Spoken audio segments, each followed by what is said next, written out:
360 years ago, a massive British ship, the London, blew up in the Thames estuary.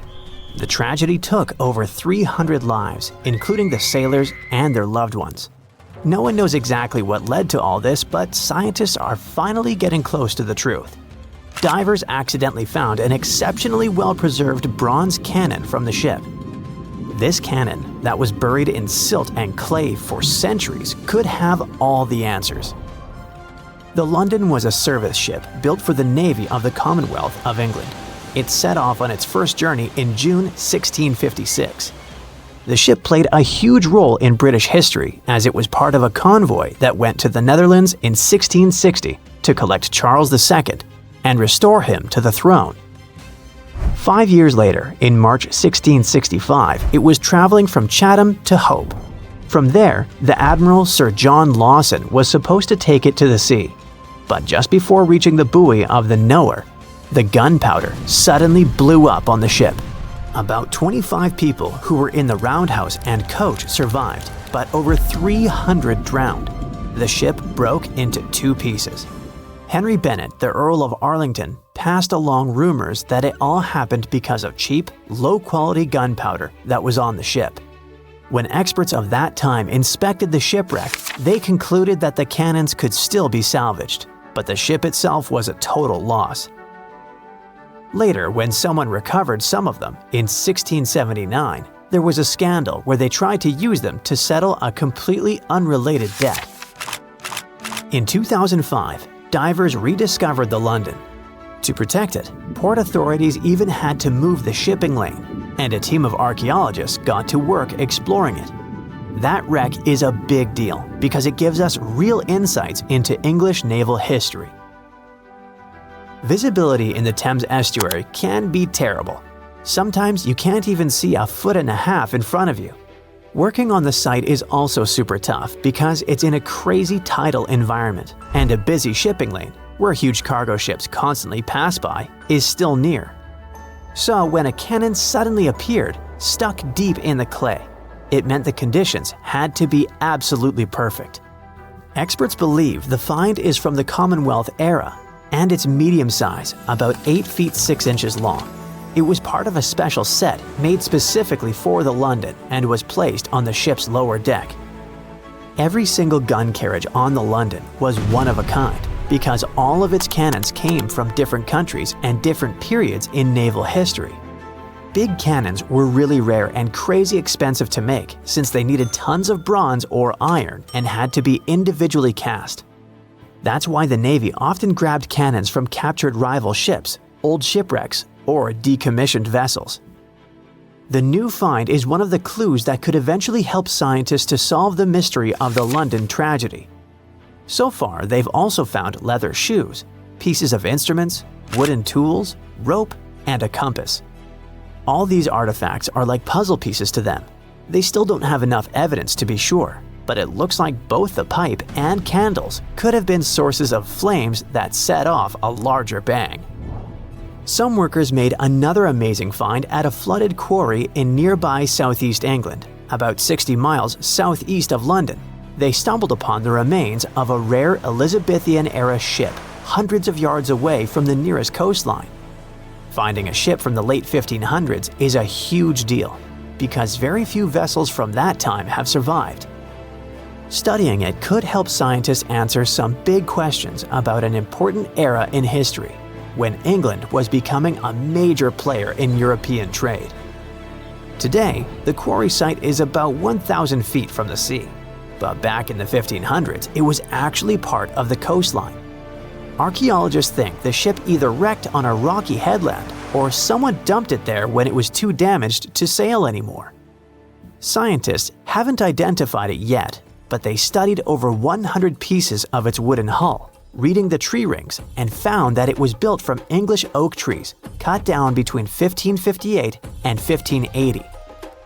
At that time, Northern Europe was switching from the old clinker method where the planks overlapped like fish scales to the carvel style from the Mediterranean, where the planks are smooth and flush against each other, nailed to an internal frame. Old wood usually rots away pretty fast when it's exposed to air or water. But if it's buried under a thick, oxygen-free layer of mud or silt, it can survive for centuries. That's exactly what happened here. The team is using laser scanning and digital photography to document everything about the wreck. Once they finish their research, they plan to rebury the timbers under the silt in the Quarry Lake, so the ship can stay there safe for many more centuries to come. A team of archaeologists in Norway found a ship in an even more unexpected location, in a flat field. There's a hill nearby called Gel Mound. It's actually a huge burial monument that the Vikings themselves had built. The farmer who owns the field wanted to dig some drainage ditches, but first, he needed experts to check for anything important underground. Archaeologists used a high-resolution georadar attached to a tractor-like vehicle. When they scanned the field, they discovered that it used to be packed with burial mounds, at least 8 new ones nobody had ever found before. And beneath one of the mounds, the radar picked up the outline of a ship. Back in Viking times, ships were super valuable, so they only buried them with really important people. Scientists have only found 3 boat burials in all of Norway before, and this is the first new one in years. The team believes this ship is from Viking times, probably between the years 500 and 1000 CE. Because the burial mound above it got flat over time, the ship is now only about 1.6 feet below the ground. That's super close to the surface. It's around 66 feet long, and the radar showed that parts like the keel and the floorboards are still preserved. The archaeologists plan to explore more using non-invasive tools so they don't wreck anything by accident. If they need to, they'll start an excavation. Far away from Norway in the Namibian desert, a miner looking for gems accidentally found a legendary shipwreck almost 500 years old.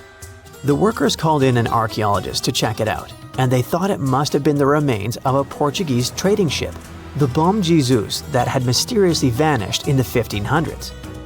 The Bom Jesus had left Lisbon loaded with treasures, aiming for India. But somewhere along the southern tip of Africa, a brutal storm slammed it into the Namibian coast. The ship smashed into rocks, broke apart, and disappeared under the waves. When archaeologists explored the wreck, they found parts of the ship scattered across the shore and buried under thick sand, which actually saved the remains from rotting away. They even discovered treasure, over 40 tons of cargo that had spilled out of the captain's chest underwater when the hull broke. There were cannons, swords, fabrics, tools sailors used to navigate by the stars, and most impressive of all, 1,845 copper ingots, solid pieces of metal weighing 16 to 17 tons in total. Scientists could even read the old trademarks stamped on them, revealing they were made by a mega-rich German trading company. And then there was the real jackpot. More than 2,000 gold and silver coins from all over the world, Portugal, Venice, France, and the Moorish states, plus 105 giant elephant tusks weighing about 2 tons. The tusks were likely on their way to become luxury goods like jewelry and fine carvings. DNA tests later showed the ivory came from West African forest and savanna elephants. They didn't find many bones though, which means the crew either managed to escape or were lost forever at sea. It's June of 1857. A fierce storm slams into Gechen Bay, Australia, and rips apart a Dutch ship weighing 800 tons. Part of the crew tries to escape in a small boat, but only 9 of the 25 men on board survive. Now, many years later, researchers believe they've found this long-lost gold rush shipwreck. Yep, this ship is tied to one of the most dramatic high-stakes chapters in Australia's history. We're talking about the shipwreck of Koning William de Tweede, a vessel built back in 1840. This historic ship discovery is a big deal since it's now considered a real treasure in the world of underwater archaeology in Australia. Let me tell you why. By the middle of the 19th century, Dutch ships were carrying not just goods, but also people from Asia who were hoping to start a new life in Australia. And they were all chasing one thing: gold. Yep, the precious metal was discovered in Australia in 1851. Well, officially at least. It was actually found a few years earlier, but let's just say the authorities decided to keep that little detail away from the newspapers. Anyway, the big public discovery happened in 1851 when an Australian gold prospector named Edward Hammond Hargraves led an expedition in the New South Wales region, and he chose to tell everyone about his find. And just like that, the gold rush began. News spreads fast, so people start arriving from everywhere: Britain, Ireland, Germany, the Netherlands, and also from China. It's estimated by that time around 20,000 Chinese had made their way to the goldfields in Victoria.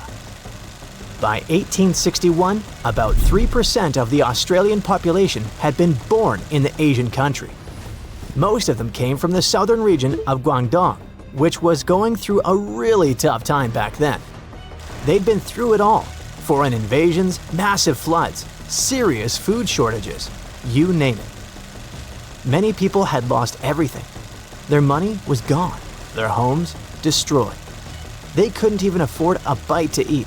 There was no clear way out of the poverty they were stuck in. But then, word started to spread. There was a goldfield somewhere in a distant British territory. They heard stories from people all over the world going there, that it was peaceful, full of opportunity, and that the land itself had everything you could need. It sounded like a dream. Before long, they began calling it Xinjin Shan, or New Gold Mountain. So, many scraped together what little they had left to reach Australia and start over. It was a shot at a better life, a chance to lift entire families out of poverty.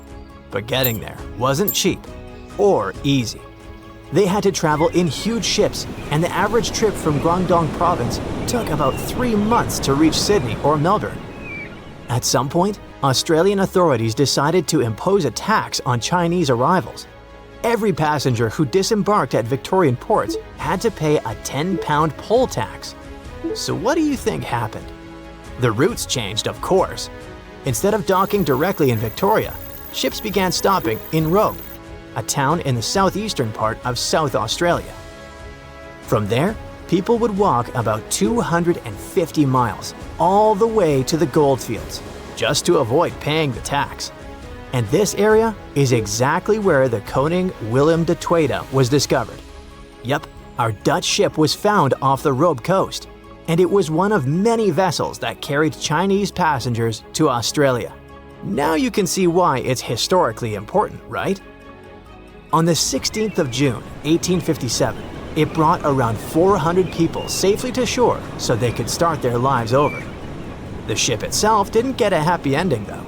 After dropping them off, it was supposed to continue its journey, but then a storm rolled in. So the ship had to drop anchor and wait it out in Geechin Bay. The weather kept getting worse. The anchor began to drag, and by the 13th of June, it was completely lost. The captain, called Hendrik Geisen, had to act fast.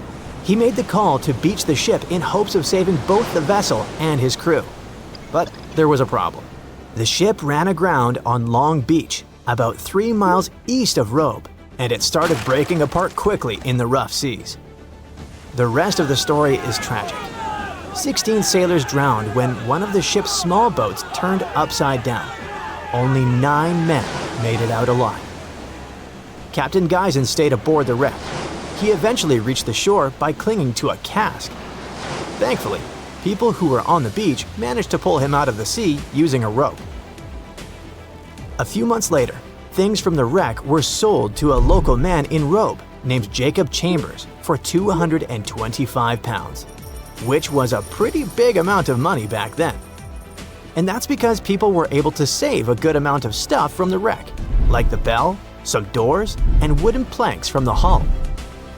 Those doors and some of the timbers were later used to build the Caledonian Inn, a historic 2-story stone hotel that went up in 1859. As for the bell, it was supposedly used at Robe Primary School for over 100 years, but researchers aren't so sure about that part.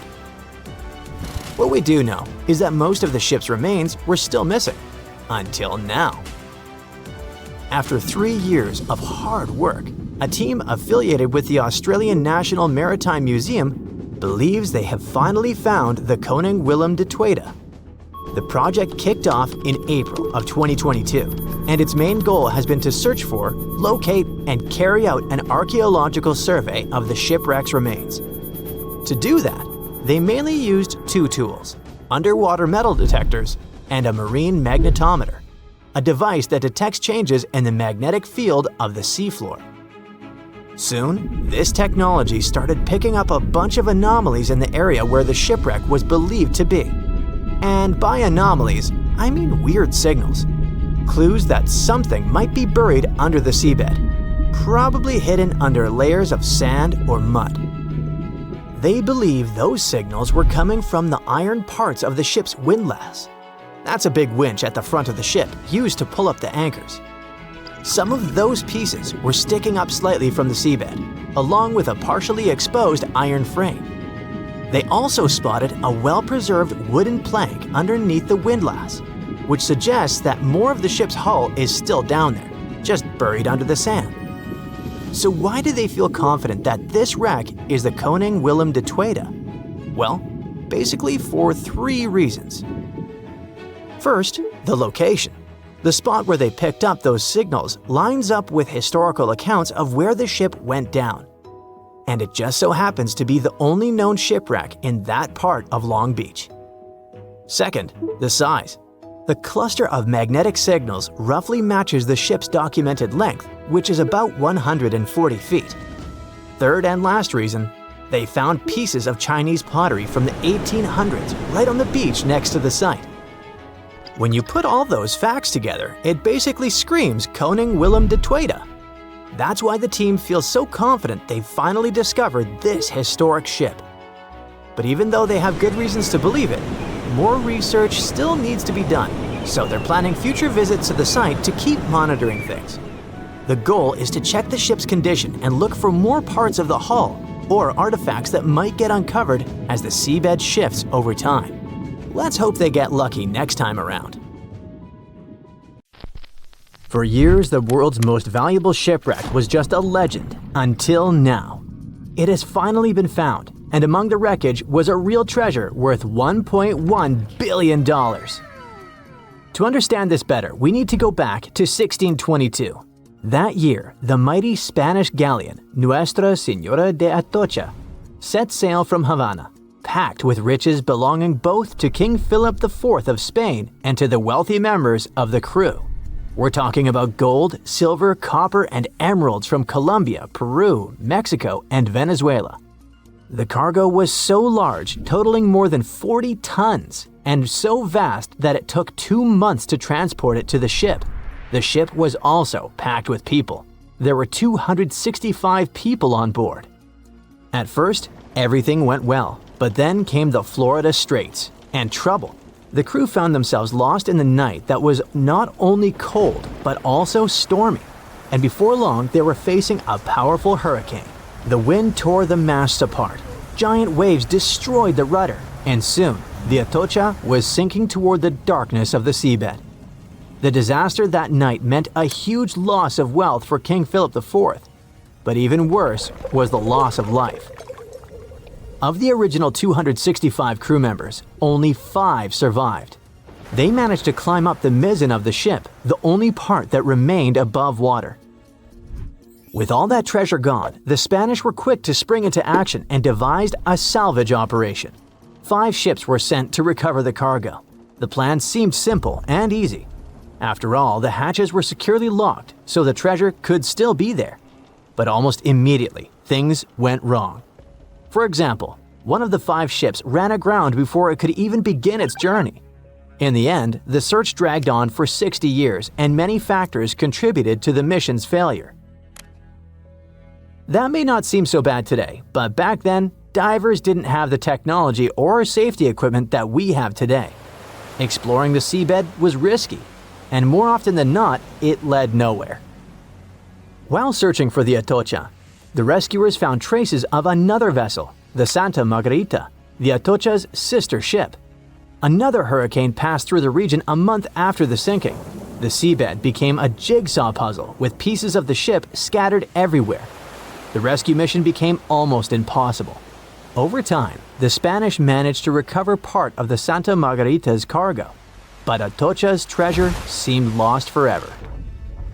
Even so, no one forgot that story.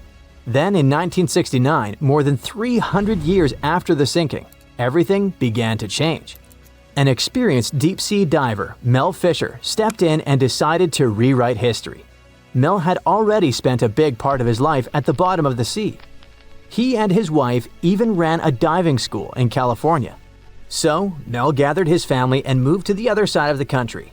He led a new team of hunters whose mission was clear: to find the lost treasure of the legendary Atocha. They had little more than a boat, some diving equipment, and metal detectors, but that was enough to get them started. They focused on a region called the Matacumbe Keys, mentioned in several 17th century documents. In the first year, they traveled more than 100,000 miles but found absolutely nothing. It seemed like an impossible dream. But Mel still had a card up his sleeve. Eugene Lyon, a historian who would change the course of the search. Eugene delved into the Spanish archives in search of clues about the shipwreck. It was there that he found an important document that mentioned a group of people trying to save it. On the last page, it was mentioned that an area 100 miles from where Mel was searching had been the scene of the main exploration. This little piece of information was the needle in the haystack they needed. They rerouted the ship and soon arrived at the new location. But there was a challenge. That part of the ocean was deeper and the visibility there was almost zero. It was difficult to see your own hands. However, Mel knew how to deal with the adversities of diving and came up with a simple and brilliant solution. He installed 2 large tubes on the boat called letterboxes. Those tubes could be lowered in front of the propellers. The idea was ingenious. They sucked clean water from the surface and directed it to the bottom of the sea, exactly where the divers were. This technique not only cleared the murky water, but also helped to reveal objects that had been hidden for centuries. And still, the search took 16 years. During that time, Fisher found many lost items. Then, in 1971, they discovered a huge anchor. This was the first clue that they were close to finding the Atocha. In the following days, more objects appeared. Cups, swords, and ancient nails turned up.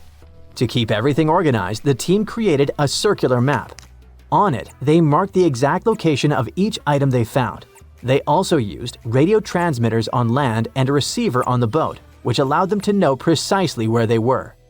The system was so efficient that it could measure the position with a margin of error of just 1 foot.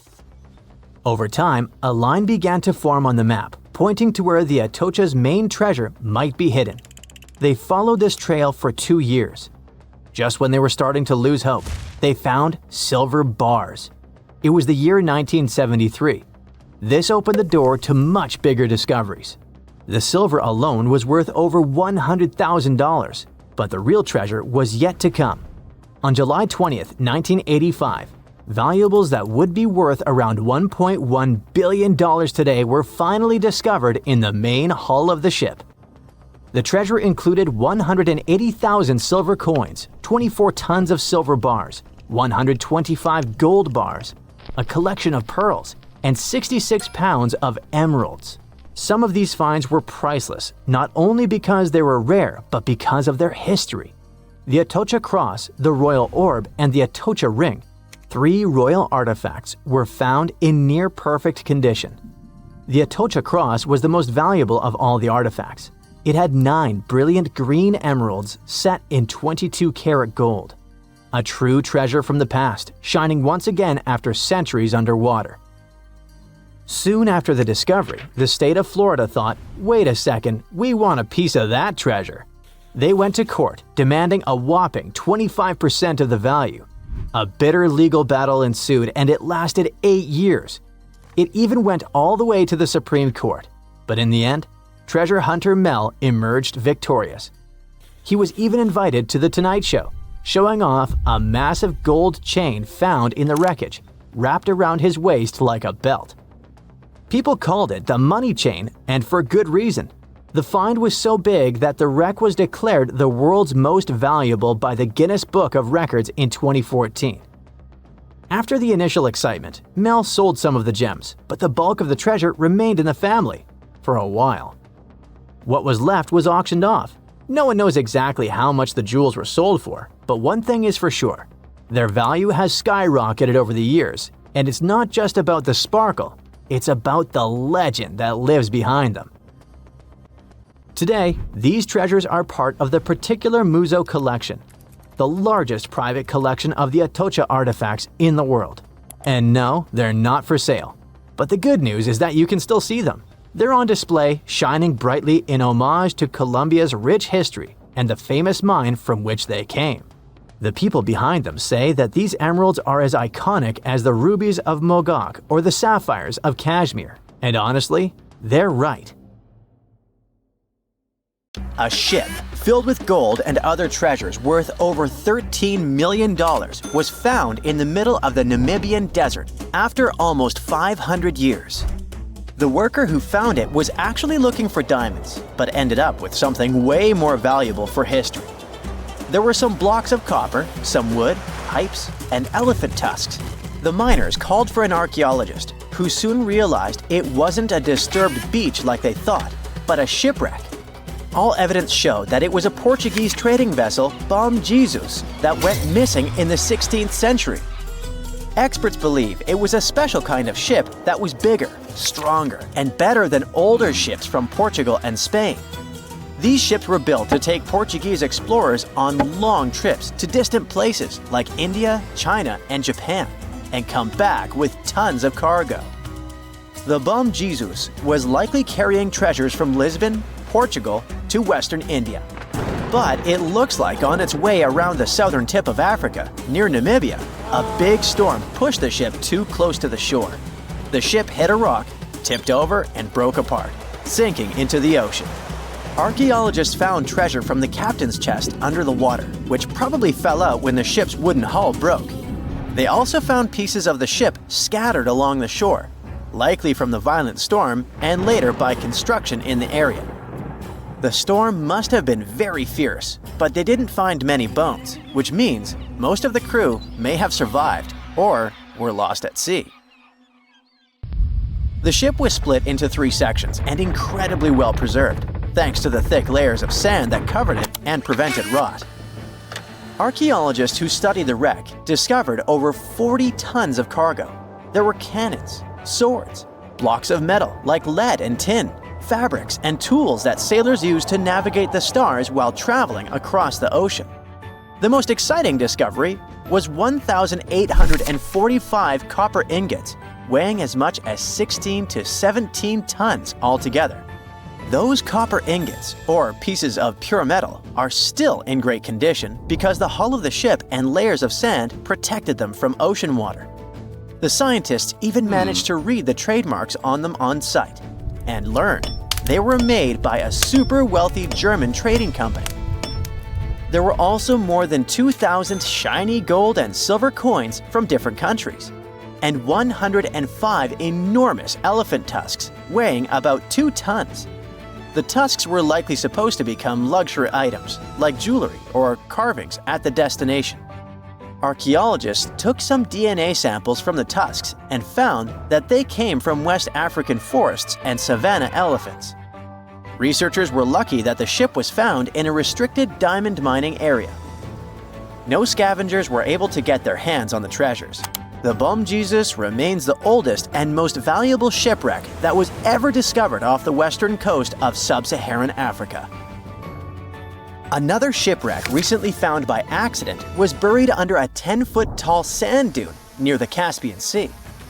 Some people call it the world's largest lake, and it has water levels that rise and fall over time because of the changes in weather patterns. These changes can move sand and uncover things like this shipwreck and other treasures along the coast. As the dunes slowly disappeared, the ship started to show. Before digging it out, scientists worried that waves from the sea might damage the wreck. To protect it, they built a wall using thousands of sandbags to keep the waves away. When the ship was uncovered, They discovered it was a 3-masted, 92-foot-long merchant ship with a strong double hull. Wood samples showed the ship was built in the 18th to 19th century using trees like Scots pine, spruce, and larch from the Volga River area or the Caucasus. They even found buckwheat and plants from the same region, which were probably traded or used to feed the sailors. It proves that the ship was part of a group of merchant ships that once sailed the Caspian Sea. An amateur fisherman who was 20 feet under the sea off the coast of Turkey noticed some huge metal remains. He had an underwater camera, so he made footage of the discovery and took it to scientists. They immediately started an investigation and learned that it must be a shipwreck from the first decades of the 20th century. It could be one of the Ottoman Empire ships that had an important mission to deliver supplies, but disappeared without a trace. Scientists got permission to study this Black Sea wreck in detail to learn more about its mysteries. They're hoping to find its shipyard documents to find some answers, as the ship itself is in terrible condition and is tricky to work with. Robot submersibles that belong to an oil and gas company noticed hundreds of intact ancient storage jars sitting on the seabed in the eastern Mediterranean. Experts think those jars are 3,300 years old.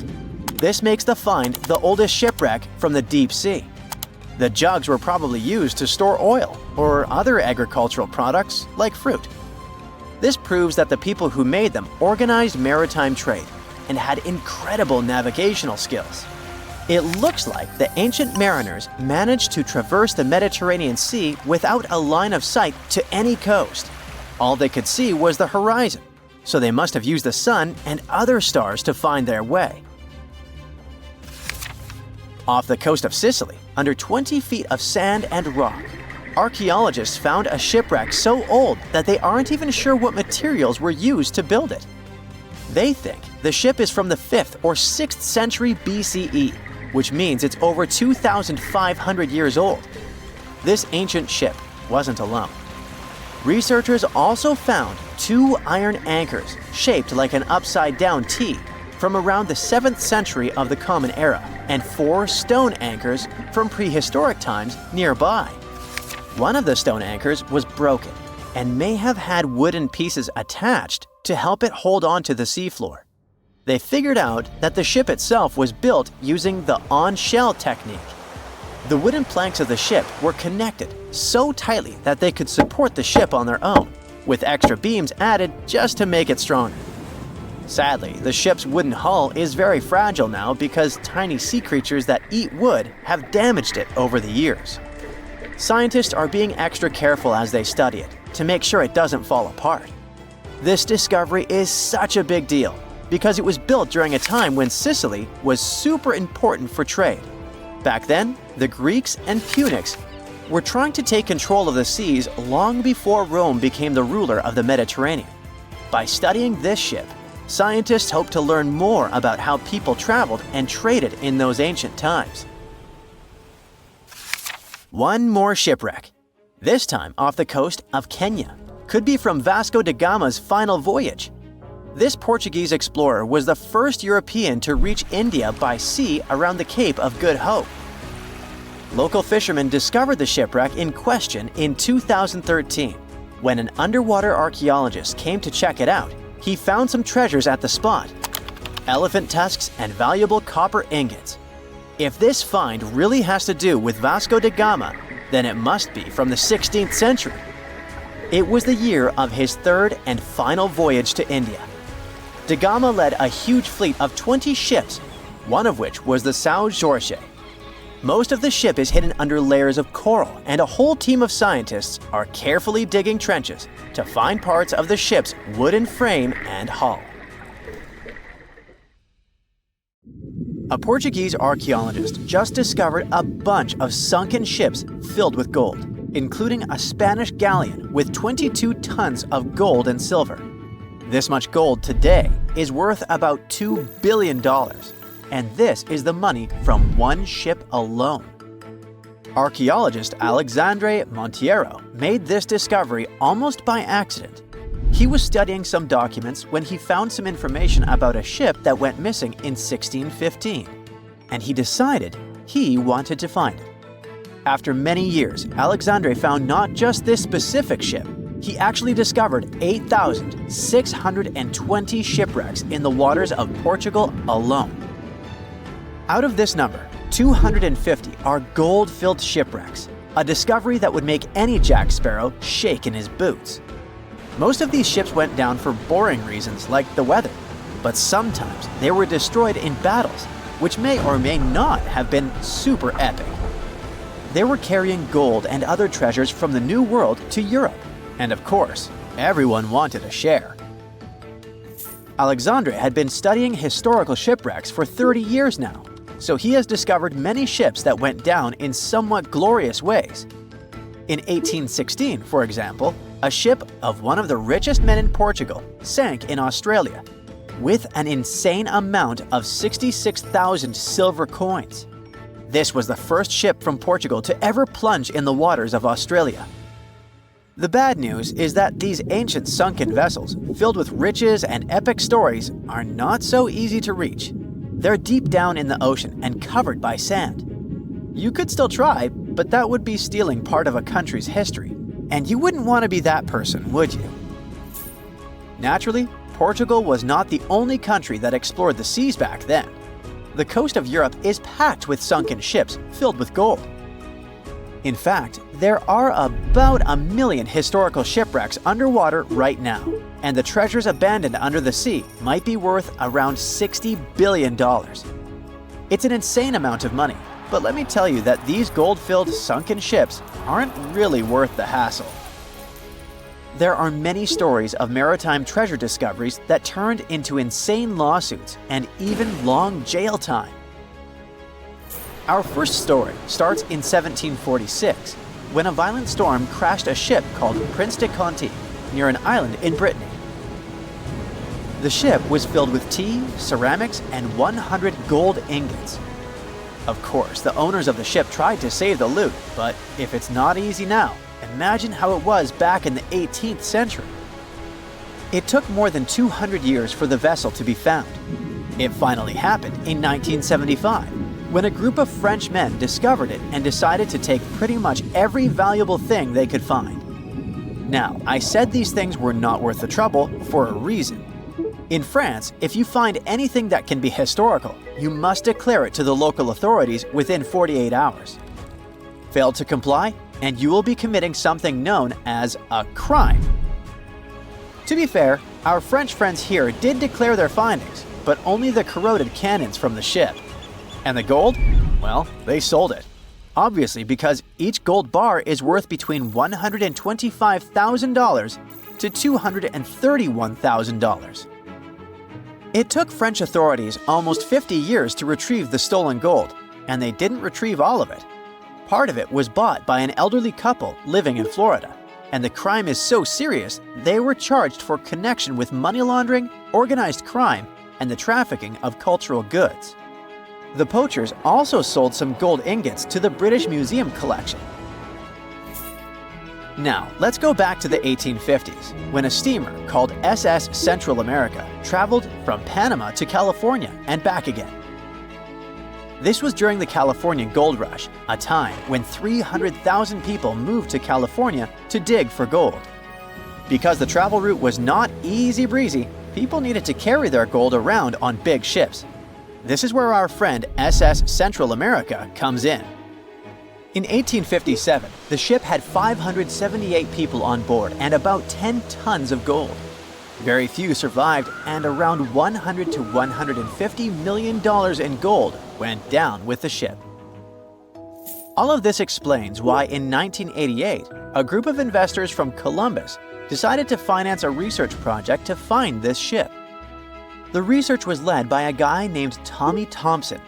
Tommy was really crazy about the idea of finding this sunken ship filled with gold. It took him years to find the exact location of the SS Central America, especially because the ship was 7,500 feet beneath the surface of the Atlantic Ocean, and retrieving it required a lot of fancy tech. A group of 161 investors paid for his adventure, but it goes without saying that they were not doing this out of love from their hearts. They invested $12.5 million in this project because they were expecting to earn at least 10 times more. But since life is not all sunshine and rainbows, 39 insurance companies sued the research team as soon as they retrieved the gold. Back when the ship was up and running, these companies insured the cargo of the SS Central America, and when the cargo was finally retrieved, more than 100 years later, they wanted to be compensated. They said it was not their job to retrieve it, but that doesn't mean they abandoned it. This crazy talk didn't stick, and 92% of the gold was given to the research team. The plot thickened when the investors were scammed by none other than Tommy Thompson, who fled with $4.16 million. He also had 500 gold coins, but he's not telling a soul where they are. Nonsense like this is the reason why most countries have rules to protect cultural properties. And yes, sometimes shipwrecks can be a cultural property. Obviously, there are many maritime treasure discoveries that happen without breaking any laws. The SS City of Cairo, for example, was a steamship that submerged in 1929 with 2,000 boxes of silver coins weighing 122 tons. A company called Deep Ocean Search retrieved the coins from a depth of 17,000 feet, which is 4,500 feet lower than the Titanic. 34 million pounds went to the UK Treasury, and the Deep Ocean Search also got a share. The good news here is that some of the coins can be bought by collectors, legally. Paying for a treasure is probably the closest you can get to an underwater archaeology find. I know, all I did was destroy your piracy dreams. But while raiding gold-filled shipwrecks may be a crime in most countries, or just financially impossible for us mere mortals, not all hope is lost. There is about $771 trillion worth of gold lying on the ocean floor, and it doesn't have an owner. It's like an underwater gold mine, except the gold is in the water. You know how the water of the ocean is salty? Well, the gold gets mixed with the minerals in the water, so it's not like you stumble upon a gold nugget on the beach. Each liter of ocean water has 13 billionths of a gram of gold, and it's very difficult to extract such tiny particles of gold from the water. But that doesn't mean people haven't tried, and, of course, there's been a scam here too. In the 1890s, a guy claimed he had invented a thing that would suck gold from the seawater. When he got enough money, he fled the country with the cash.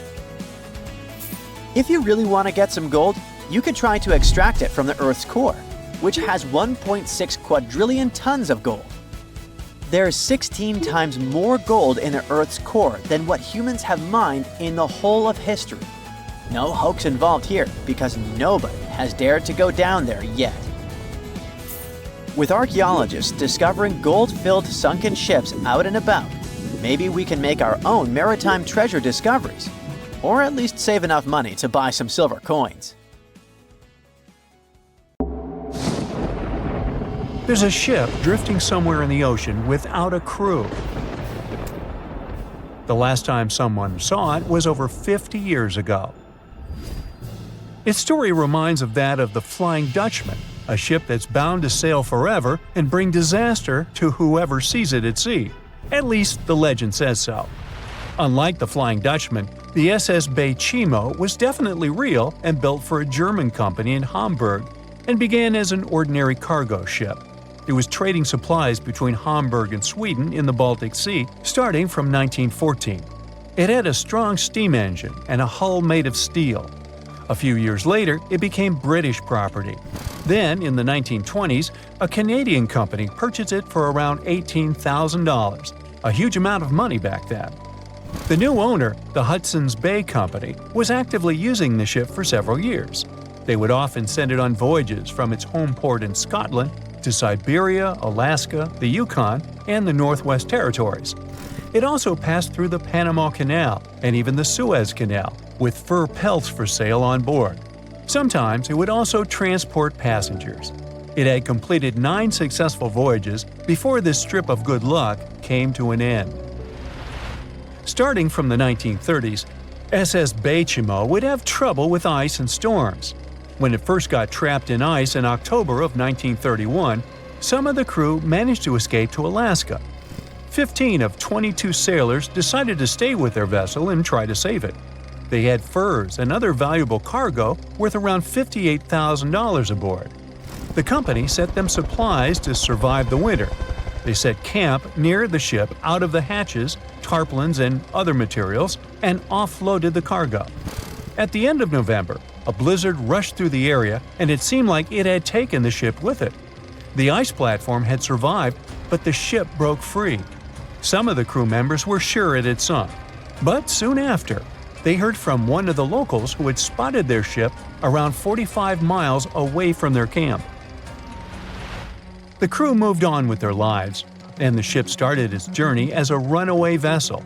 People would spot SS Baychimo once a year or so, all the way until 1965. It was mostly spotted off the coast of Alaska. A man going to Nome with his sled dog, along with prospectors, explorers, and treasure hunters, all claimed to have seen SS Baychimo.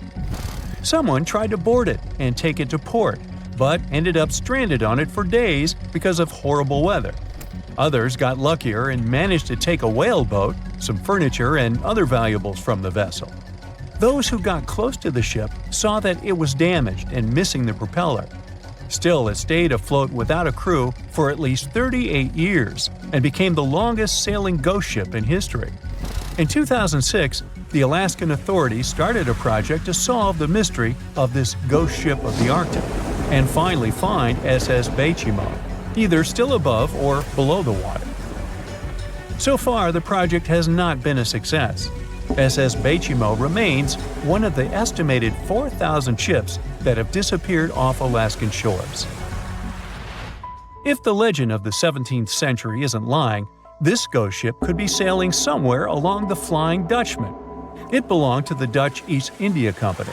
Its captain managed to do the impossible for that time and sailed from Holland to Indonesia in only 3 months. They said he was flying over the sea, and some evil tongues explained that he had made a deal with evil forces to achieve that. Once the ship was sailing back home, its captain and crew disappeared without a trace. There are many versions of what happened to it. One of the first ones said it had tried to enter port at the Cape of Good Hope, got in a terrible storm, and sank as there was no captain to save it. Another legend says the captain had refused to obey the skies to let the ship sink during the storm. A scary life form then struck the boat and the crew, and it was condemned to forever wander without rest. Many sailors claim to have spotted the wandering Dutchman. The Duke of York, who was to become King of England, mentioned having seen it in Australian waters. Right after spotting the ship, the man who saw it first fell from the top of the mast and didn't survive. There were more encounters with this legendary ship up to the middle of the 20th century. Ships would nearly collide with it as the Flying Dutchman jumped out of the blue. Scientists have a more logical explanation for this mystery: Fata Morgana, not to be confused with Hakuna Matata. Now, when you're out at sea on a hot day and the air is all wavy, it feels like when you look at the road on a scorching summer day. That's because of something called atmospheric refraction. When light passes through different layers of air with different temperatures and densities, it bends and twists. Sometimes, under certain conditions, this bending of light can create really bizarre optical illusions over the ocean, like sightings of the Flying Dutchman. The Fata Morgana phenomenon can make distant objects appear distorted, stretched, or even lifted above the horizon. So you can see a ship far away, but because of the way the light is bending, it will look like it's floating above the water or even disappearing and reappearing. A Fata Morgana is most commonly seen in polar regions, especially over large sheets of ice that have a uniform low temperature. But you can see it anywhere, even in deserts and over lakes on hot days. The first stories about ghost ships go all the way back to ancient Greek and Roman mythology. One of the most famous ghost ships in history is the Mary Celeste.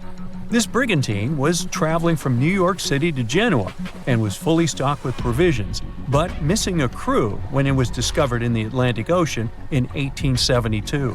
The crew's personal belongings were also there, completely undisturbed. The final entry in your log was made 10 days earlier. We still don't know what happened to its crew, and the ship has inspired many spooky stories and legends. The Lady Lovibond was another legendary schooner that is believed to have been wrecked off the coast of Kent in the middle of the 18th century. The story tells that the ship's captain, Simon Reed, had just got married and took his bride on board for a celebratory cruise, despite the superstition that it could bring bad luck.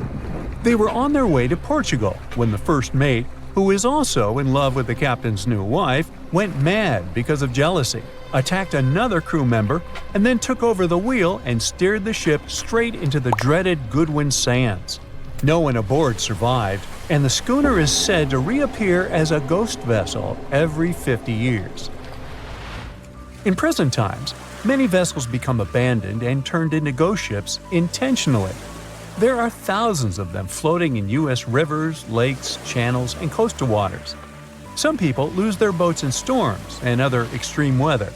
Others have to abandon their boats because maintaining them can cost 10% of the boat's price.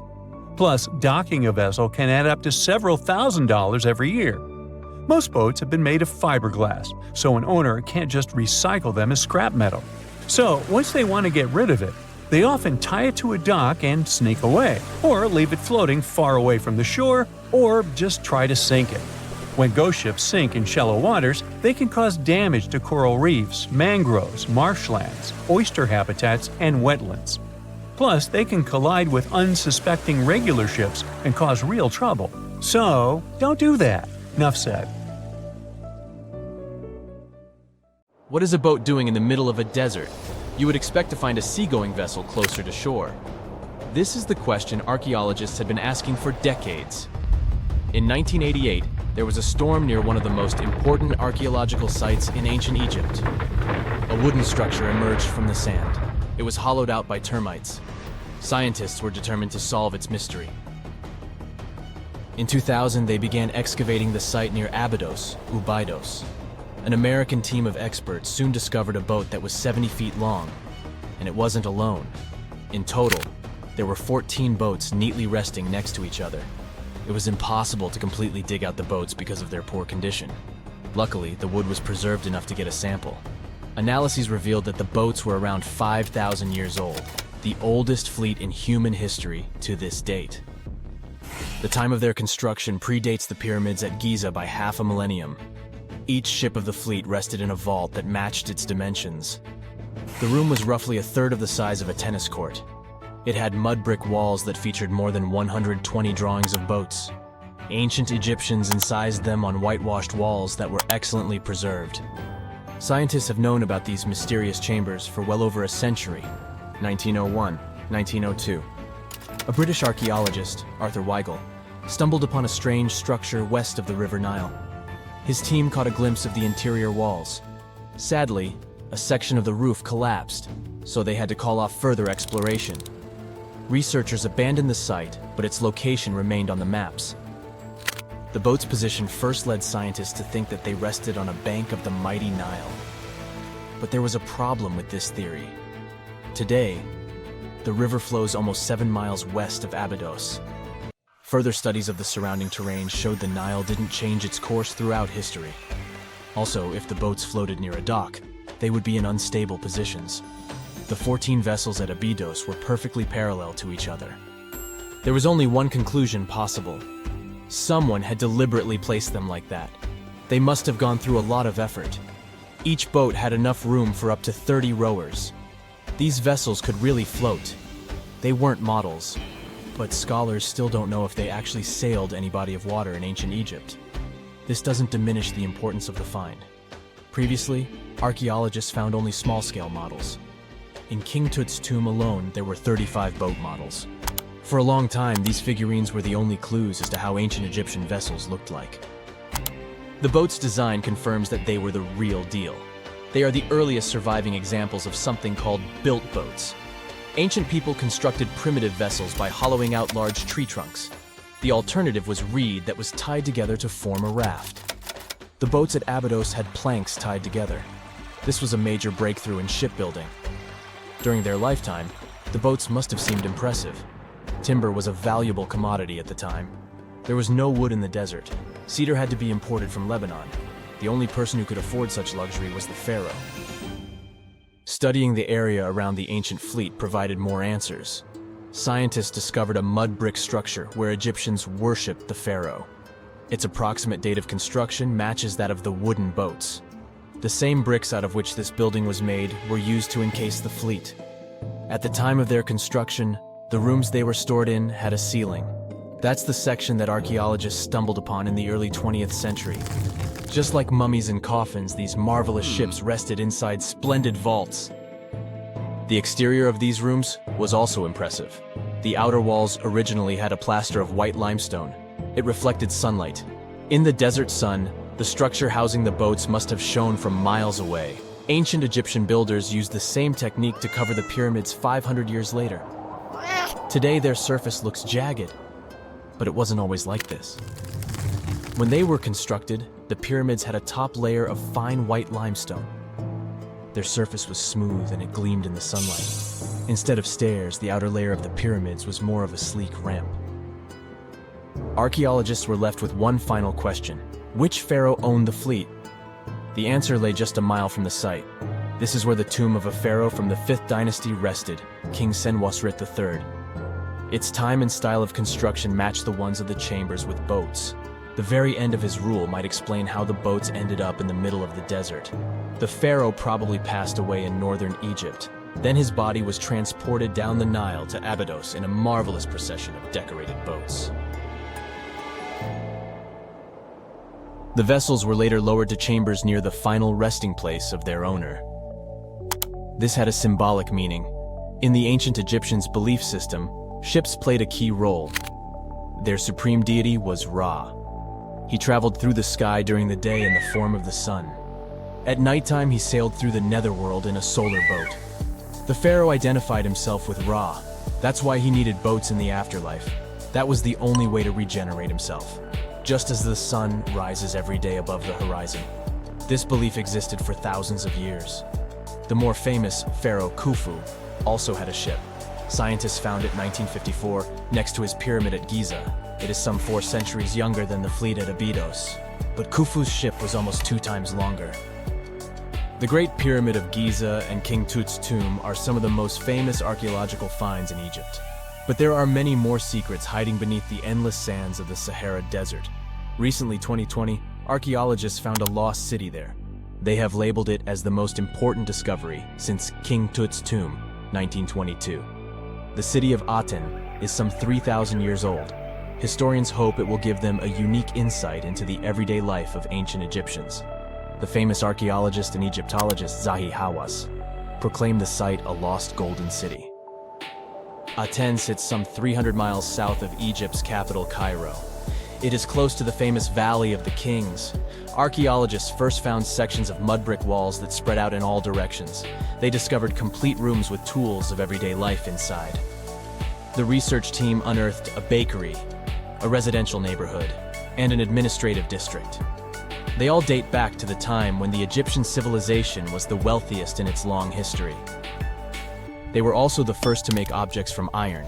In 1911, scientists found a set of iron beads near a village in Lower Egypt, El Gurza. These are the earliest known iron artifacts. The discovery is literally out of this world. Ancient people made them by beating into shape a piece of a meteorite. The 9 beads were once part of an ornate necklace. They are now blackened and corroded, which is perfectly normal for a piece of jewelry that is over 5,000 years old. They consist of an iron-nickel alloy.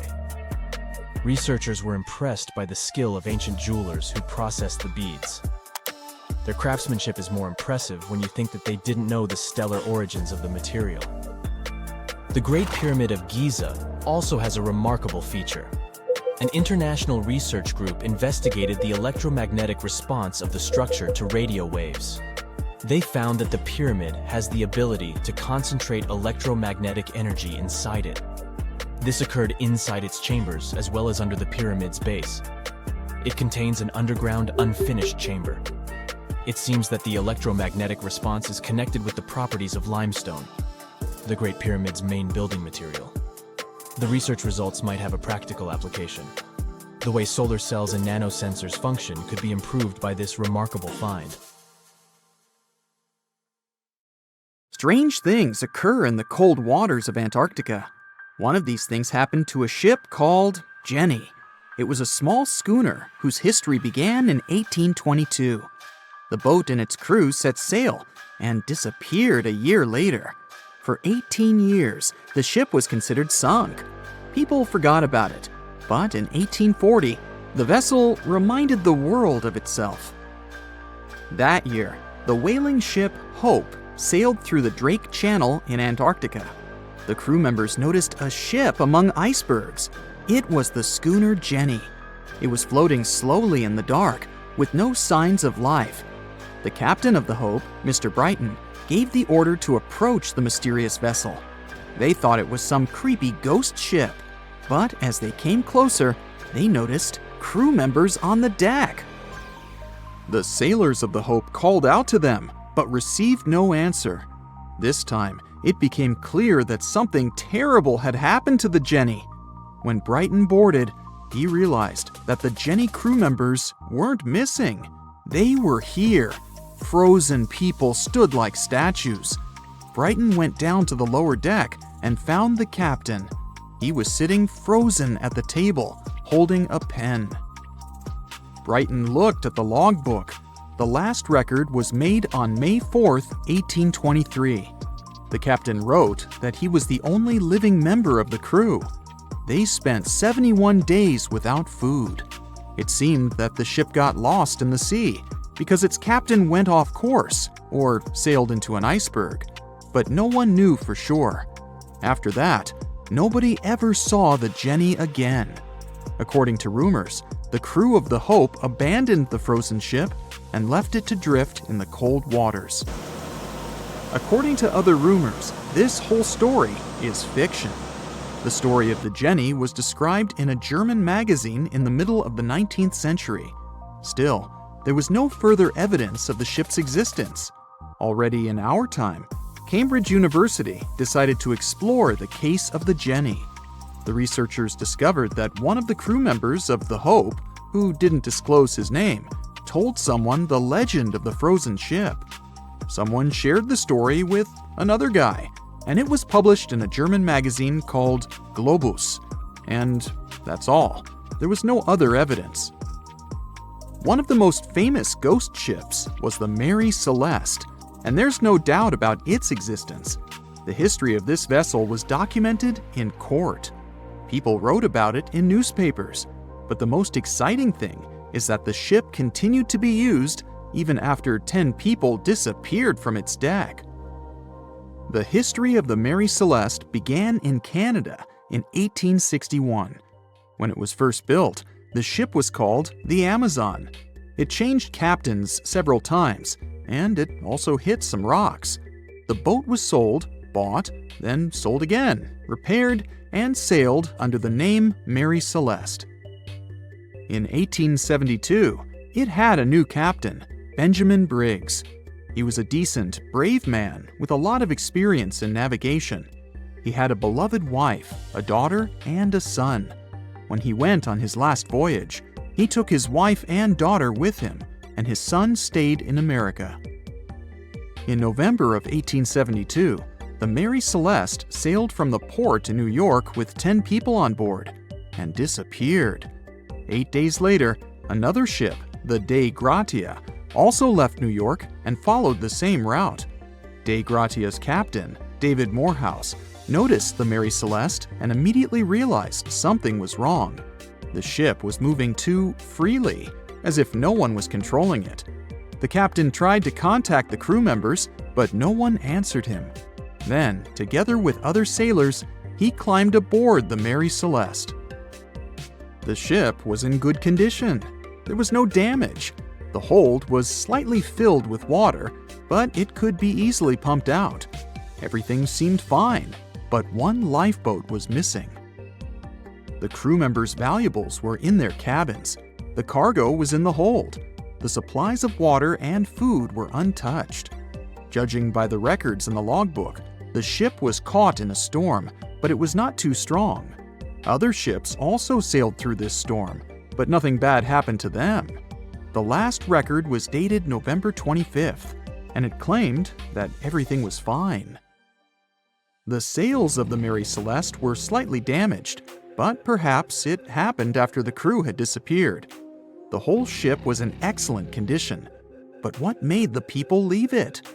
Part of the crew of the Dei Gratia stayed on board the Mary Celeste to bring it to dry land. Everything went well.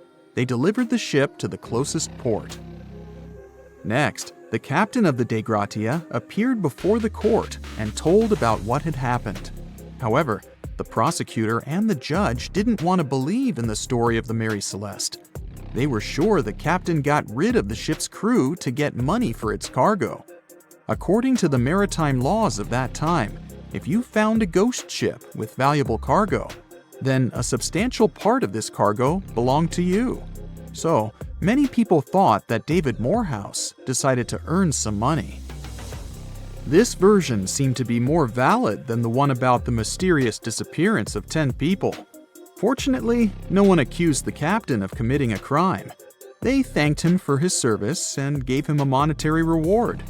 However, his reputation was damaged, which greatly affected his career, as many believed he attacked the crew of the Mary Celeste. But even after this terrible case, trial, and investigation, the story was not over. The Mary Celeste was still an expensive and efficient vessel. It sailed several times, but then one captain crashed it into the reefs to get insurance. The court revealed this deception and accused the captain of intentional property damage. The story of the Mary Celeste became famous all over the world. People began to build their theories, realistic and not. Someone believed the ship had sailed through the Bermuda Triangle, but this version was quickly refuted, as the route of the Mary Celeste passed thousands of miles away from the Bermuda region. Did the Kraken or another giant monster attack the ship? Nope. Since the boat was found in almost perfect condition, there were no signs of a struggle. One of the most popular versions was that the crew of the Mary Celeste stole some valuable cargo and sailed to Spain on the rescue boat. However, those who knew Captain Benjamin Briggs said he was a good, honest man. Besides, he had a son in New York, and Briggs would never leave him. A more thorough investigation revealed that a series of accidental circumstances could have caused the disappearance of the ship's crew. Before its last voyage, the vessel delivered coal. Perhaps the pump intended for pumping water got clogged with coal after that, and when the ship got into a storm, the hold filled with water and the pump broke. The captain couldn't understand the amount of water because numerous barrels in the cargo hold blocked the view. Benjamin Briggs assumed it was dangerous to stay on the ship during a storm, so he evacuated with the passengers on a lifeboat. Perhaps they were close to land and decided to sail there, but the storm intensified and overturned the boat.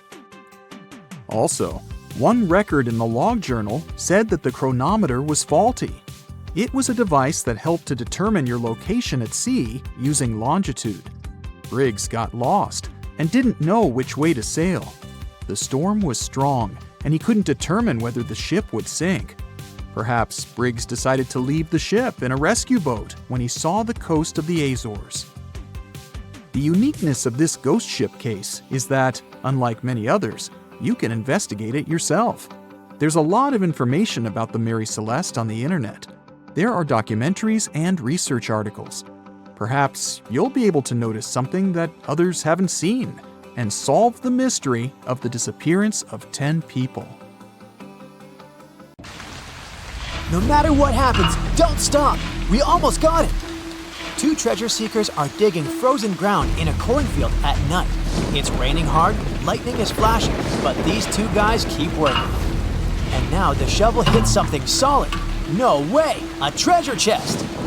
They start digging faster and find a piece of a ship's engine. What the? far from the seas and lakes, somewhere under the fields of Kansas City, they found a giant sunken ship. How is this possible? Now you'll see. Some people spend their lives searching for shipwrecks with treasures underground. One of them is explorer David Hawley. He's been looking for such ships far from the seas, rivers, and oceans for many years. He does this because he likes the feeling of adventure.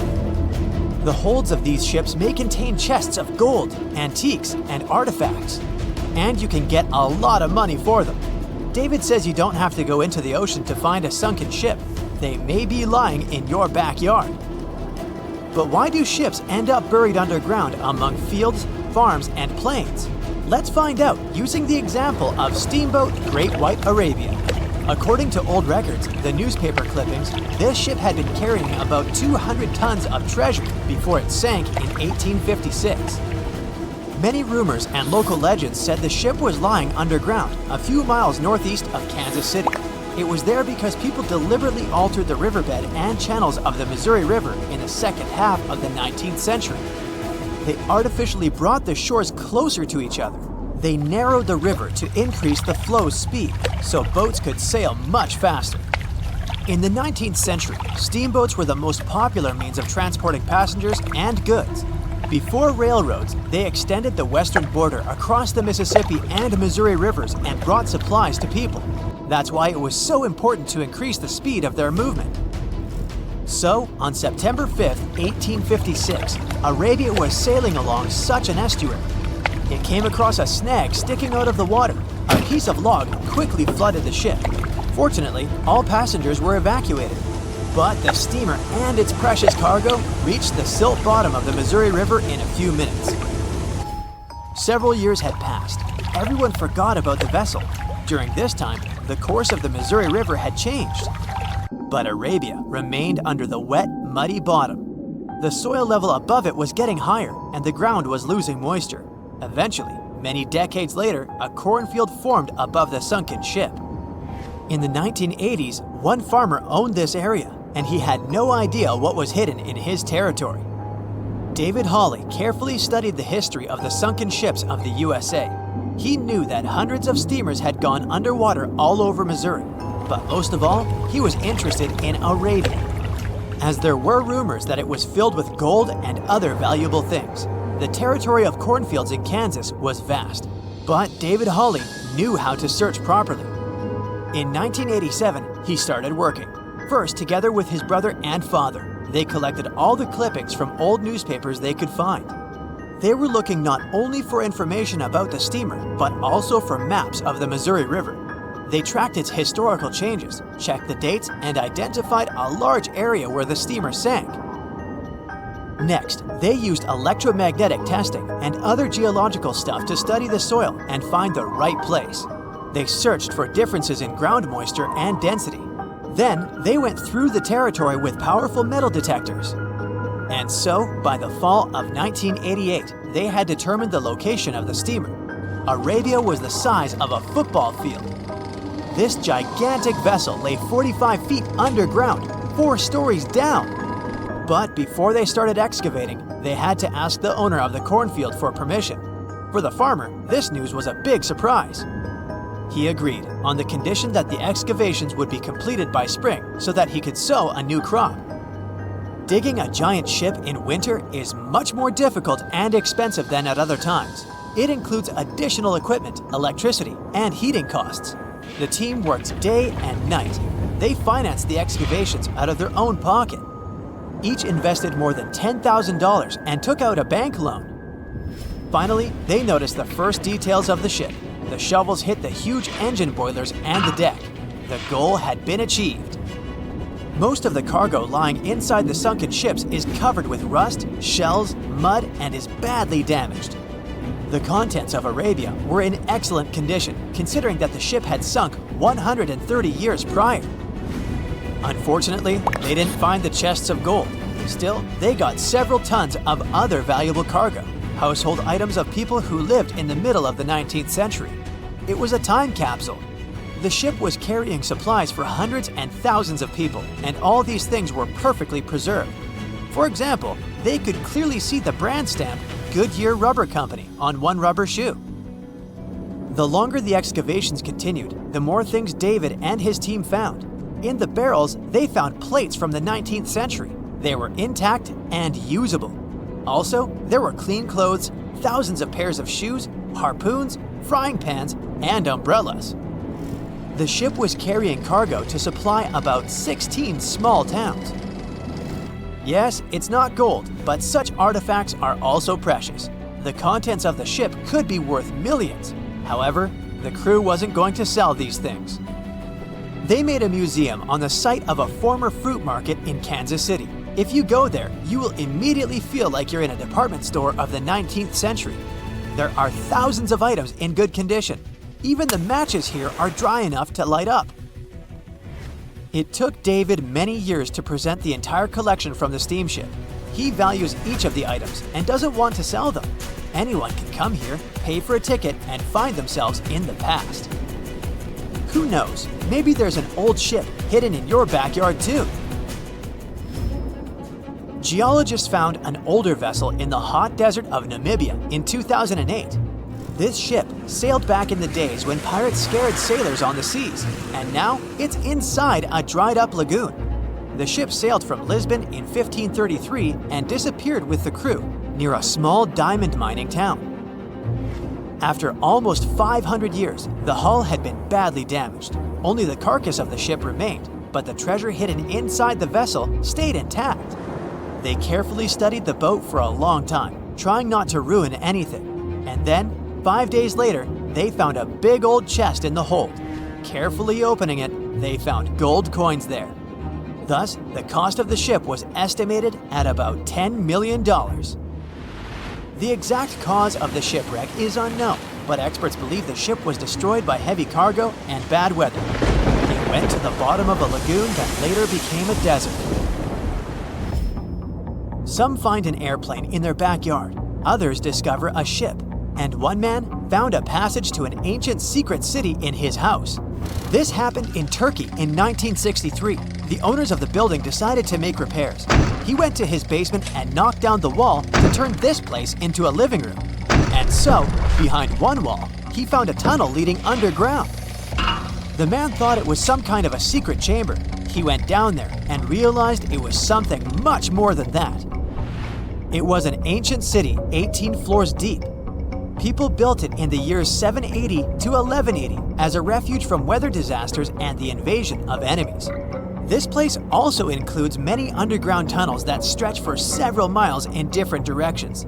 People could get to the town from different points using secret passages leading to these roads. The city can accommodate about 20,000 residents, livestock, and tons of food supplies. Archaeologists have also found a chapel, schools, stables, and public kitchens there. They say nothing is ever lost, and it's true. Let's discover ships frozen in time. The first one is truly fascinating. Here, the Antikythera shipwreck. It's a Greek trading ship from the 1st century BCE. It's located on the east side of the Greek island of Antikythera and at the merging point of the Aegean and Mediterranean seas. Around 2,000 years later, in 1900, a group of Greek sponge divers discovered the wreck. They were going to Tunisia, yet they were forced to find shelter from a storm on a nearby island. Since they couldn't go anywhere due to the storm, they decided to look for sponges until the weather got calmer. One of the divers discovered the shipwreck at depths of around 130 feet. Imagine someone going for a sponge hunt, but getting out to the surface with archaeological treasures. The captain of the sponge boat talked to the Greek officials about what they had found. The officials sent 2 ships to the wreckage. The salvage operation was successful, and discoveries are now in Greece's National Archaeological Museum in Athens.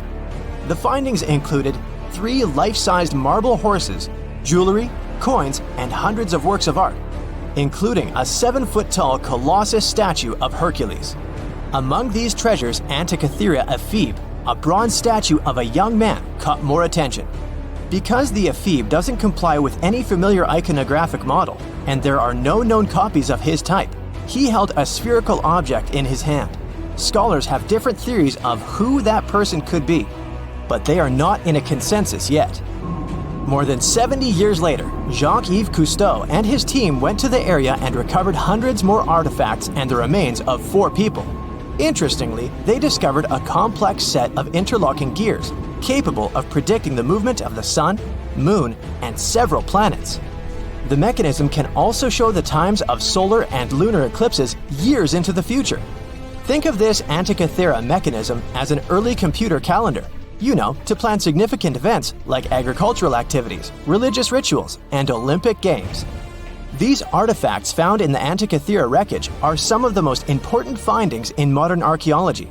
Just the Antikythera mechanism itself has changed our perception of the limits of ancient technology. The mechanism has a sophisticated design and was made over 1,000 years ago. After all these amazing discoveries, experts believe that the wreckage site has remained largely unexplored and is mostly because of its location and the landscape of the seafloor on which the ship rests. The wreck is too deep for scuba divers but too shallow to use something like a submersible. A survey made on the seafloor in 2012 showed evidence of a second wreck about 800 feet to the south. It's clear that this area has a lot to offer humanity. What would happen if those sponge hunters didn't go to the area? Scientists found a shipwreck in Antarctica at the bottom of the Weddell Sea 107 years after it sank. The name of the ship was Endurance, and it was the lost vessel of Antarctic explorer Sir Ernest Shackleton. Scientists who laid eyes on it decades later say it is among the greatest undiscovered shipwrecks ever.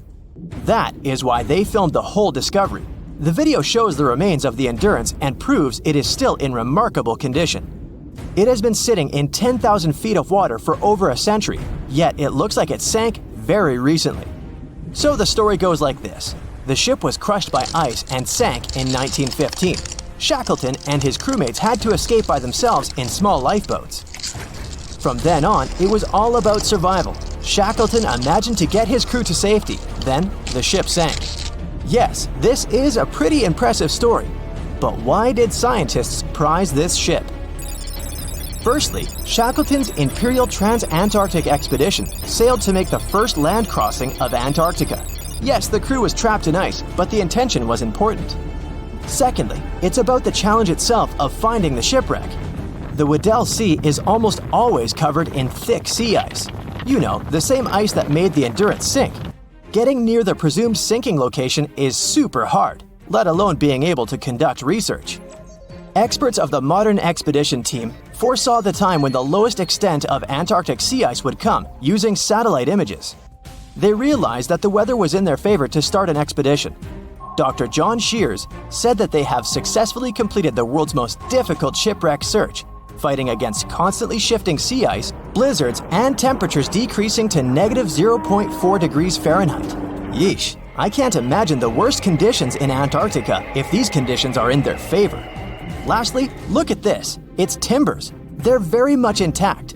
Plus, you can read the ship's name. It's still visible. Marine archaeologist Menson Bound says that this is the finest wooden shipwreck he has ever discovered. He has 50 years of career experience, so I believe the guy. So how come the wood is not rotten? Dr. Michelle Taylor, a deep-sea polar biologist, said that there has been little wood deterioration because the wood-munching animals are not in this forest-free region of Antarctica. Workers of a coal mine in East Serbia discovered 3 shipwrecks that had been there for at least 1,300 years. The largest shipwreck is an ancient Roman fleet. It's around 50 feet long with a flat bottom. It's estimated that the ship could carry a crew of 30 to 35 people. Looking at its hull, you can see the marks of repairs. Wow, this one had a lengthy career. It gives us insight into more than 1,000 years ago. The 2 smaller vessels, on the other hand, match descriptions of boats used by Slavic groups to attack the Roman frontier.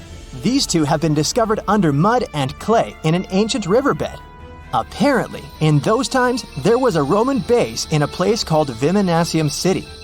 Interestingly, Viminacium was a provincial capital with an estimated 40,000 inhabitants in the 4th century CE.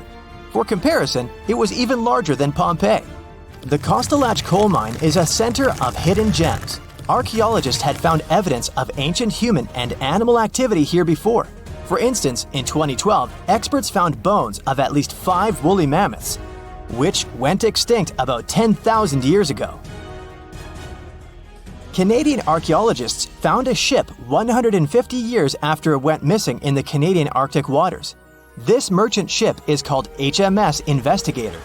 It was purchased in 1848 to search for the explorer Sir John Franklin's ship that got lost in the Northwest Passage expedition. So, HMS Investigator left Britain in 1850 for this rescue operation. The expedition crew, captained by Robert McClure, sailed the Investigator into the water.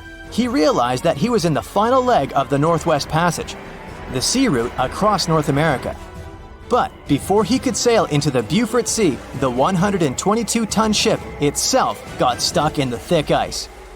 The crew spent the winter over the Prince of Wales Strait. The following summer, McClure tried again to sail to the end of the passage, but the ice blocked his way once more. Here, too, the crew was forced to leave the ship. He steered the crew into the Bay of Mercy. There, they were to remain until 1853 when the crew of the HMS Resolute rescued them. Imagine a crew of 60 people who had to spend 3 winters in the Arctic without even knowing if they would survive. Later on, the ship was found sitting upright in about 36 feet of water. It was in very good condition. Arctic water has prevented the outer deck of the vessel from deteriorating quickly. The outline of the ship and its timber can be clearly seen. Plus, archaeologists have uncovered artifacts on land left by the sailors. They had unloaded everything before abandoning the Investigator. 3 sailor graves and 1 British naval shipwreck had also been discovered in the area. I wonder what else they could find there. Wow, it's the only place where 1 minute you're learning 17 natural ways how to get rid of houseflies, and the next, you're taking an epic journey straight into a black hole. More than 10 billion, with a B, views in total. That's 47 billion minutes watched, or more than 70,000 years. That's all the way back to the Ice Age. No, I wasn't around then. 40,000 videos, hundreds of topics, and most importantly you, a whole 44 million of you. Our viewers. We could populate an entire country if we wanted to. We'd like to continue helping you learn and giving you useful skill improvement tips. Got a thirst for knowledge? We've prepared 4 masterclasses on creating a 2D character animation from scratch, 10 hours of video lessons, practical tasks using professional software, and additional materials that you can use with your own projects. Get the full course now and create your own animated masterpiece. It has recently become a popular location for many tourists looking for the perfect place to get away from it all. If you're lucky enough to catch a sunny day here, it's like no other, I can assure you. Chances are, you'll end up having loads of foggy days, but let's be honest, they have a special allure of their own. This enchanting smile-shaped island is called Sable Island. It's located 190 miles from mainland Nova Scotia. It wasn't accessible to the general public until 2013. That's when it was added to the list of National Parks of Canada. You can get here either by plane or by water. But what's so enchanting about this place anyway? There must be something since the yearly tourist count is growing every year. Firstly, there's a spectacular number of wild horses here. There are between 200 and 500 horses roaming free all over the island. There's also a large population of gray seals. The place is also the only breeding location of a rare bird species called the Ipswich sparrow. If you're already considering a trip here, there are some things you need to know first. Remember that fog I mentioned earlier? Well, it turns out that Sable Island is the foggiest place in the Canadian Maritimes. I'm talking about approximately 127 foggy days each year. During such days, Sable Island literally disappears underneath a thick layer of fog. You won't be able to explore the place on your own either. The local regulations state that visitors need to travel within a group, and they also need to keep a 197-foot distance from the wildlife they can encounter here. As charming as this place may be, it holds a dark secret hidden beneath the sandy dunes, and it has nothing to do with beautiful creatures living here or the island's unique vegetation. Apart from being known from its horses and seals, Sable Island is infamous for an overwhelming number of shipwrecks. Over the years, about 350 ships have ended their lives here, on these sandbars. When survivors described their experiences, they usually mentioned harsh weather conditions near this mysterious island. The island also made its way into literature when it was described in a book called The Perfect Storm, which was written by Sebastian Junger and published in 1997. The book was so successful that it was later adapted for the big screen in 2000, with George Clooney playing the leading role. The first recorded shipwreck near Sable Island dates back to 1583. The boat was named the HMS Delight and was under the command of British adventurer and explorer Sir Humphrey Gilbert. Only 17 people managed to survive the catastrophe by escaping in a small boat. Records mention that they spent 7 days at sea before reaching the shores of Newfoundland. In 1884, another vessel named the Nicosia struggled in the thick fog as well. The ship was completely destroyed, but fortunately, all 18 crew members managed to survive. The captain's son was almost lost at sea when a lifeboat capsized when he was climbing into it. He somehow managed to stay underneath the lifeboat, which was completely submerged. When this lifeboat righted, he eventually emerged from the water and was rescued for the second time. The years between 1947 and 1999 were relatively quiet on the island.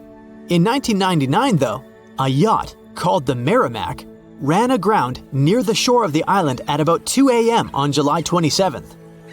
The 40-foot fiberglass boat had a crew of only 3 people. Natural gas exploration workers, who were luckily not far away, rescued them. The crew managed to fly safely to Halifax the next day. The owner of the Merrimack tried to recover his boat by hiring local fishermen. Unfortunately, this operation was unsuccessful, since only the fittings of the yacht were eventually saved. It took no more than 6 weeks for the sand and waves to crush and completely break up the hull of the Merrimack. So what is it about this place that's so dangerous for boats? Does it have anything to do with the weather? Or maybe there's other forces at play? The explanation turns out to be a bit more complex, and it wasn't easy to figure out, at least not way back in the 1500s. First of all, the island is located close to one of the world's richest fishing grounds. Since it's also near one of the major shipping routes between Europe and North America, hundreds of vessels sail past it each year. The likelihood of shipwreck increases when there are so many boats roaming around the area. Sable Island is also in the way of most of the storms that move up the Atlantic coast of North America. It's no surprise that boats often get hurtled straight onto the shores of this island. The weather has a lot to do with it too. During the summer season, the warm air from the Gulf Stream creates a dense fog as it merges with the cool air by the Labrador Current that passes by the island. Other currents don't help the matter. Sable Island is next to the meeting point of 3 major ocean currents: the Gulf Stream, the Labrador Current, and the Belle Isle Current. Since the 1950s, radars and other modern navigation tools have been used on commercial vessels as well. Up until then, the sextant was the main instrument used to figure out a ship's location. It doesn't mean that sextants weren't accurate, but this instrument couldn't work properly without a clear view of the sun or stars, which means it didn't help much in dense fog, such as the one surrounding Sable Island, or when it was cloudy. Often during bad weather, the captain of a ship navigated, relying on their experiences and intuition based on the ship's speed and direction. That's why most of the survivors in shipwrecks near Sable Island said that the captain had simply miscalculated the ship's position, crashing into Sable Island by accident. This dusty, sandy land is as unfriendly to ships as it is to trees. There's reportedly a single tree on the whole island, and it looks a lot more like a bush. It's actually a pine tree. And since the famous island horses don't see it as much of a food source, it somehow managed to survive. Reports say that the tree was planted back in the 1950s. Local authorities were trying to grow a forest on the island to make it a bit more welcoming. They've planted tens of thousands of trees over the years, more than 69,000 evergreens, 600 fruit trees, and about 55 pounds of pine seeds, along with other plants which could survive the conditions on the island. But they were no match for the extreme weather and sandy soil. Out of all those plants, just one pine tree is still alive. Thanks to its resistance, it has even become a symbol of Sable Island. Interestingly, for around 40 years, the island also had just one inhabitant. Can you imagine that? One person living on a remote island for so many decades? It's the story of a woman called Zoe Lucas. she chose to surround herself with the only residents on the island: the horses, the gray seals, and the many species of birds. An esteemed naturalist, she mentioned in an interview she gave back in 2017 that she was used to living on the island and that she never got lonely. To survive here, she had to put together an essentials kit. It included a notebook to take notes and a pair of binoculars to study the wildlife. You can safely assume she wasn't scared of the intimidating surroundings, since she decided to eventually call this place home. At first, Zoe wanted to set up camp on one end of the island, near some abandoned buildings. But eventually, she settled in a wooden house near a bunch of sand dunes. A Canadian institution called the Meteorological Service of Canada put together the simple construction back in the 1940s. Parks Canada operates the building these days. Zoe's work included gathering as much data on the local horse population as possible. It could help scientists better understand how they managed to adapt to the unfriendly environment. She also helped gather the debris that made it to the shore to help track pollution levels. Among all the rubbish that she collected, there was a refrigerator and a crate full of fresh peppers. Some other specialists eventually started working rotating shifts on Sable Island to offer the brave woman a little bit of company now and then. On April 10, 1912, the RMS Titanic set sail from England. But this wasn't the launch of a regular ship. The Titanic was the largest liner ever built at the time. It was 882 feet long. That's nearly the size of 3 soccer fields. And measured from the hull to the top of the smokestacks, the ship was an impressive 175 feet tall. That's the size of a 17-story building. Deemed unsinkable, it took 3,000 workers almost 3 years to build. But a mere 4 days into its very first voyage, at 11:40 p.m., the ship collided with an iceberg and was lost beneath the waves of the Atlantic Ocean. It took the liner only 2 hours and 40 minutes to sink. And of more than 2,200 passengers and crew members on board, only 706 survived. The wreck would remain lost for another 73 years, hiding its many secrets within the frigid Atlantic waters. And if it wasn't for a man whose whole life had been devoted to exploring the sea, the giant ship might have remained lost for a lot longer. That man was Robert Ballard. As a child, Ballard was obsessed with the ocean. This fascination started when he was just 12 years old. That's when he watched a film adaptation of Jules Verne's science fiction novel, 20,000 Leagues Under the Sea. It had everything to spark a young person's imagination, from adventure and strange creatures to a powerful underwater vehicle called the Nautilus. It could travel anywhere in the world you wanted to go. From that moment, life on dry land was no longer in Ballard's future. When he was 23, he was assigned to the Deep Submergence Group. There, he helped develop techniques to search the ocean floor. His biggest accomplishment was the creation of Alvin. It was a small, easy-to-maneuver submarine that could carry 3 people. It also featured an external mechanical arm designed to gather underwater samples while the crew remained safe and dry inside. Alvin the submarine quickly proved useful for a variety of tasks. For example, once it was used to track down an aircraft that had crashed into the sea. But the vessel experienced a series of setbacks. In one case, it was attacked by a swordfish, which caused the submarine to resurface quickly. The swordfish, still stuck in the outer skin of the submarine, became that night's dinner. And in October 1968, the submarine was being lowered into the water when the cables holding it snapped, sending it careening into the ocean, along with 3 crew members on board. And because the small vessel was still open, it immediately filled with water and quickly began to sink.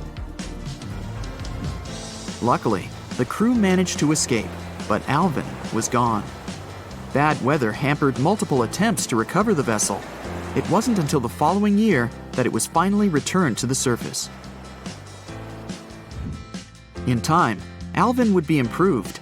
Its hull would be strengthened by titanium, giving it a higher depth rating, thus making it even better suited for ocean exploration. The specialized submarine would come in handy in many of Ballard's 100-plus expeditions.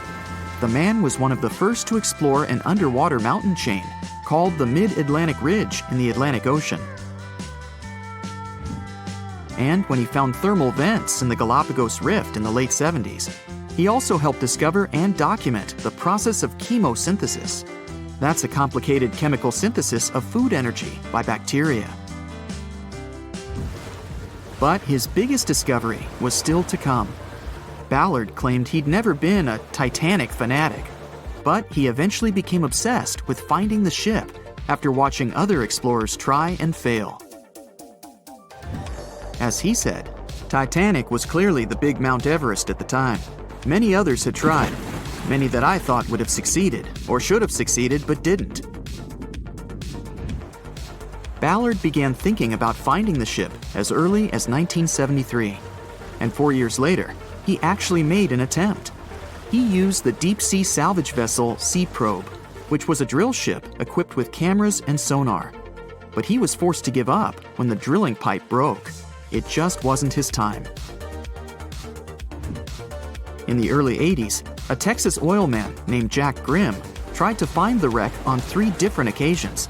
Once, Grimm was actually right over the Titanic, but his equipment failed to detect it. That's what we call extreme bad luck. Ballard was just biding his time. He needed a plan and some help. The first issue was getting down to the bottom of the Atlantic. The furthest down he had ever traveled before was 20,000 feet, and this trip took him 3 hours, and that didn't include the way back up. Ballard knew he could use Alvin, already enhanced with a titanium hull to withstand the pressure of the ocean. But he also needed something that didn't require him to actually go down with it. An unpiloted, remote-controlled submarine would be ideal. But first, he would have to create one. He reached out to the authorities, hoping they would provide funding for his project. And though officials had no interest in the Titanic, they were willing to help. But there was a catch. Ballard had to first focus on tracking down 2 submarines, the Thresher and the Scorpion, which had sunk to the bottom of the Atlantic Ocean in the 1960s. The authorities were hoping to study them to find out why they had sunk in the first place. They also wanted to know if they could be recovered or if it was safe to leave them on the ocean floor. Only when he had successfully completed this task would he be free to use any remaining time on his contract to find the Titanic. With no other options for funding, Ballard took the offer.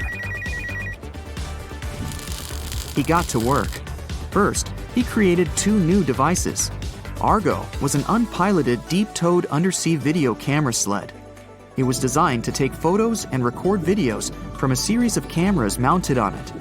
It could work at depths of up to 20,000 feet, and it could also explore nearly 98% of the ocean floor. Argo was supposed to be tethered to a boat. As the boat moved, Argo would be pulled behind, floating just above the ocean floor. The camera would then transmit images to the surface. The second device was a small robotic vehicle called Jason Jr. It was also controlled remotely, which allowed the crew inside a submarine, like Alvin, to get closer to and photograph underwater objects. Ballard was now ready. He knew he had to find those submarines quickly, and it didn't take him long. Much to his relief, the search was relatively simple, and he was able to fulfill his obligations with 12 days to spare. With almost 2 weeks to devote to finding the Titanic, he set out to explore the ocean. He focused the search close to Newfoundland, Canada, pulling Argo along the ocean floor and reviewing the images it collected. And after a few days of nothing, they eventually found riveted hull plates and a boiler. Could this be it? The next day, a ship's large bow was revealed. On September 1st, 1985, Ballard and his fellow crew members realized they had finally found the infamous ship. The discovery resulted in a mix of emotions. Ballard was excited to be the first to find the Titanic's final resting place, but he was also overwhelmed by the sense of grief for those who had suffered when the ship had gone down. Over the next 4 days, the crew explored the wreck. They found the crow's nest, from where the iceberg had first been spotted. Plus, there was finally evidence of how the massive ship had split in two before sinking, with both halves of the ship found. There was furniture and dinnerware, and sadly, several leather shoes of those who hadn't made it to safety were scattered about the ocean floor. Ballard succeeded where others had failed and became an instant celebrity around the world. You'd think that locating the Titanic would be enough for one man, but not for Ballard. In 2019, he took on the challenge of solving another mystery, the disappearance of Amelia Earhart. Earhart had attempted to be the first woman to fly around the world. Unfortunately, she disappeared somewhere over the Pacific Ocean in 1937. She and her plane were never found. Ballard hoped that his luck with the Titanic would help with finding where Earhart had gone down, but his expedition failed to find anything. And though Robert Ballard has found more shipwrecks than anybody else, it's only the tip of the iceberg. It's estimated that there are over 3 million shipwrecks in the ocean, and Ballard has only located 100 of them. Now, in his late 70s, the man is hoping to encourage young people to continue his work of exploring the ocean and its many mysteries. In 1989, he started the Jason Learning Project to inspire grade school students to pursue science, technology, engineering, and math. He has his own research vessel called the EV Nautilus, after the name of the submarine in Jules Verne's novel, a fitting tribute to the story that inspired his career. It's 2018. You get up early in the morning to go ashore and catch some fish. You come to the spot you were yesterday, throw the hook into the sea, and wait. The float is twitching. You've caught some fish, but hey, hello? Why aren't you doing anything? Right now, you don't care about the fish. You're looking at something in the distance. You open your mouth in surprise since you see a huge ship stuck on a shoal. It wasn't here yesterday, so it got here at night. Okay, it'll probably sail away sooner or later. You fish for a few more hours. During this time, you observe the ship and notice no movement there. Is it empty?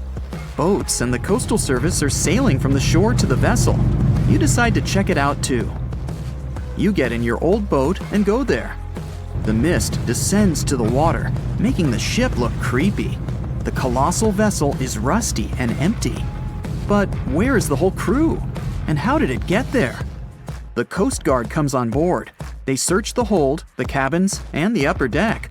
There's someone's stuff, some remnants of food supplies, notebooks, and clothes. Everything suggests the crew has disappeared for some reason. Fishers who noticed the vessel first didn't see anyone coming down from the board. No radio signals were sent to the port, and no one reported about the ship. It appeared here from nowhere. The only chance to get any information is to look at the number and name of the vessel. This is Sam Ratulangi, PB 1600. The Coast Guard checks the information, studies the data of all the country's ships, and no way. One company built the boat in 2001 in Indonesia. People used it to transport heavy loads across the seas around Asia. The ship had been properly operating for 8 years. People were delivering industrial goods to different points in the region, but something went wrong. In 2009, Sam Ratulangi was sailing near the coast of Taiwan, and that's it. There were no further records about it. There were no reports in any port. Everyone thought it must have drowned, so no one had been looking for it for years. And then, 9 years later, it appears here, big and rusty, off the coast of Myanmar, without sailors, without fuel. An investigation starts. City services are trying to find out the names of all the sailors working on the ship and find clues that would lead to solving this mystery. They also hope the ship owner will appear soon. They find 2 tow ropes on board. This means that some other ship towed Sam Ratulangi to this place. Then they identify and find 13 crew members. These people say they wanted to reach the factory in Bangladesh to repair Sam Ratulangi. Another vessel helped tow the ship, but then 2 cables tore off, and a storm began. No one wanted to stay on board during such weather, so the crew members left it. No one knows what the ship has been doing for the last 9 years, and how it was possible without people on board. And here's another, much more mysterious ship story. On February 16, 2020, locals found a large cargo ship stuck on a rocky shore off the coast of an Irish village. The boat looked rusty, with holes in the hull and rotten parts. People hadn't seen this vessel the day before, so it appeared there at night. The last time people saw the Alta cargo ship was a few months earlier, thousands of miles off the coast of Ireland. That day, the Alta was sailing in the waters of the Atlantic Ocean. Another ship, the MS Protector, noticed it. MS Protector crew members tried to contact the ship, but received no response. The people on board realized that they were facing an empty vessel. And then, 5 months later, it appeared near the coast of Ireland. There are more questions than answers in this story, but we managed to find something out. In 2015, the Alta appeared and disappeared from the radar several times. Any ship has an internal tracking system, so people can track its route using satellites. But Alta crew members often disabled this system. Perhaps they were engaged in some illegal activity. Anyway, in 2017, the ship often sailed between the ports of Greek islands. Then, the tracking signal disappeared and appeared only 10 months later, off the coast of North Africa. During this time, the ship changed several flags. In September 2018, the Alta was southeast of Bermuda and headed for Haiti. Then, the crew started facing problems. First, the main engine failed right in the middle of the Atlantic Ocean. The ship began to drift. Several days passed, but the crew members weren't able to repair it. They began to run out of food and water supplies. The situation got even worse when they found out that a hurricane was approaching the place. Fortunately, they managed to contact the U.S. Coast Guard. A helicopter flew to the Alta on October 2nd to bring them some supplies. There was enough food for several days. Then, a rescue boat sailed to the ship. It evacuated all the sailors and delivered them to Puerto Rico before the hurricane. The Alta had to drift alone in the ocean. After a while, another ship approached the Alta to tow it to the shores of Guyana. But at this moment, everything went wrong. Someone stole the boat, disabled the tracking system, and sailed away in an unknown direction. After almost a year, the MS Protector found the empty Alta in the waters of the Atlantic Ocean. And then, 9 months later, the ship without a crew sailed to the shores of Ireland. How did it manage to travel across the Atlantic and get to the coast of Ireland? It's still a mystery. Maybe it was just luck. No one else saw the ship all this time. It was just covering huge distances, surviving storms. Who's the captain? What happened to the thieves? Who owns the ship now? One day, someone called the village administration and introduced themselves as the vessel owner. But that unknown person didn't provide any evidence. They found several barrels of oil on the ship, which they took away by helicopter. The Alta was rusting. Corrosion of metal could damage the environment. The vessel had no commercial value, yet it would have taken millions to get rid of it. There were 3 options for what to do: leave the ship where it was, tow it into the sea and let it sink, or disassemble it for scrap. But nature had its own plans. Storms and strong waves split the hull into 2 parts. The Alta was drifting without a crew in the waters of the Atlantic Ocean for about 2 years. But this is nothing compared to a ship that was traveling for 38 years. The record belongs to the SS Baychimo. It was a merchant vessel owned by some trading company. In 1931, the ship found itself on the ice off the coast of Alaska. Its movement slowed down. A thick layer of ice blocked the ship, and a strong storm only made the situation worse. The blizzard was so intense that the crew members couldn't see anything but a white veil in front of their eyes. Sailing any further was impossible. The team had to wait for the storm to end.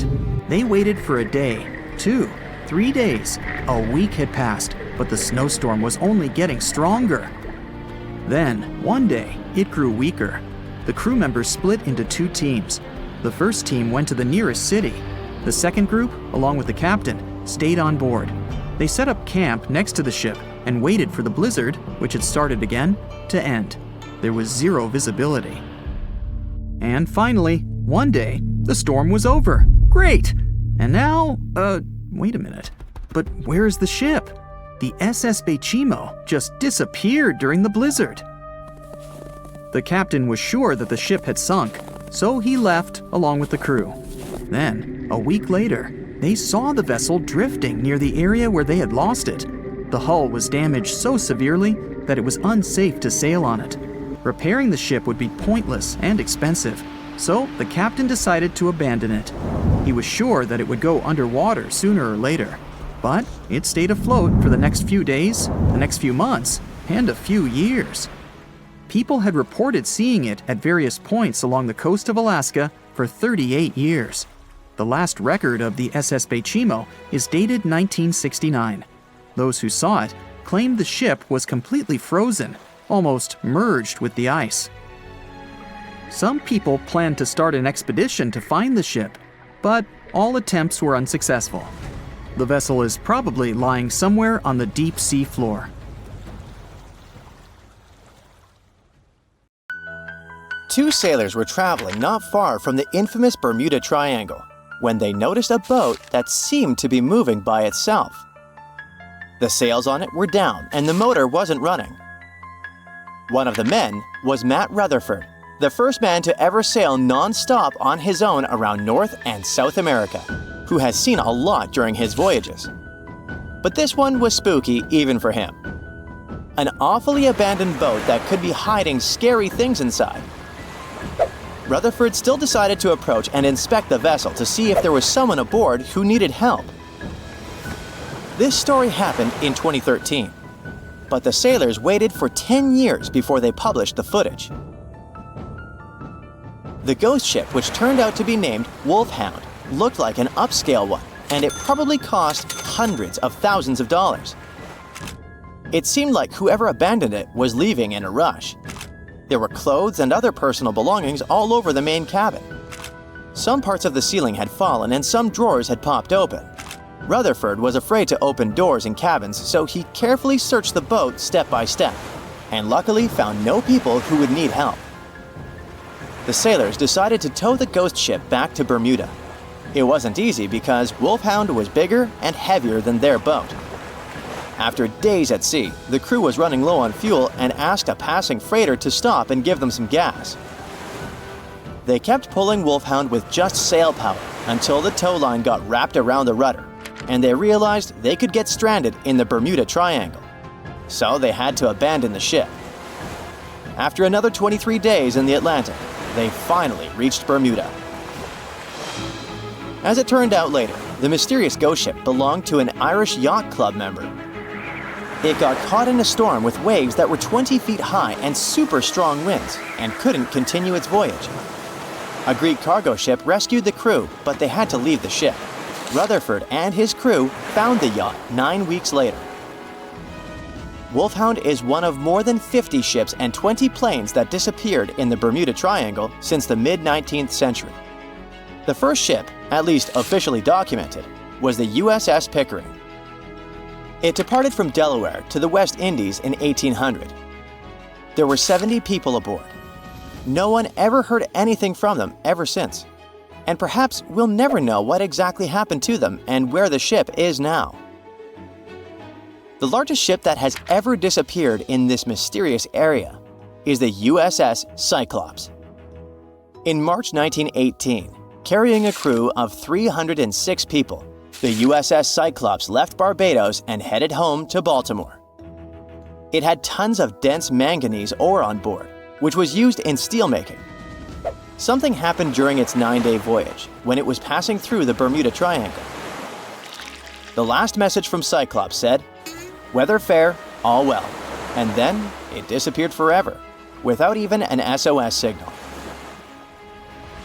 Another ship that the Bermuda Triangle supposedly took forever was the Cotopaxi in 1925. It was loaded with coal and had a crew of 32 people on board. Its trip was supposed to go from Charleston, South Carolina to Havana, Cuba, but something went wrong and the ship disappeared.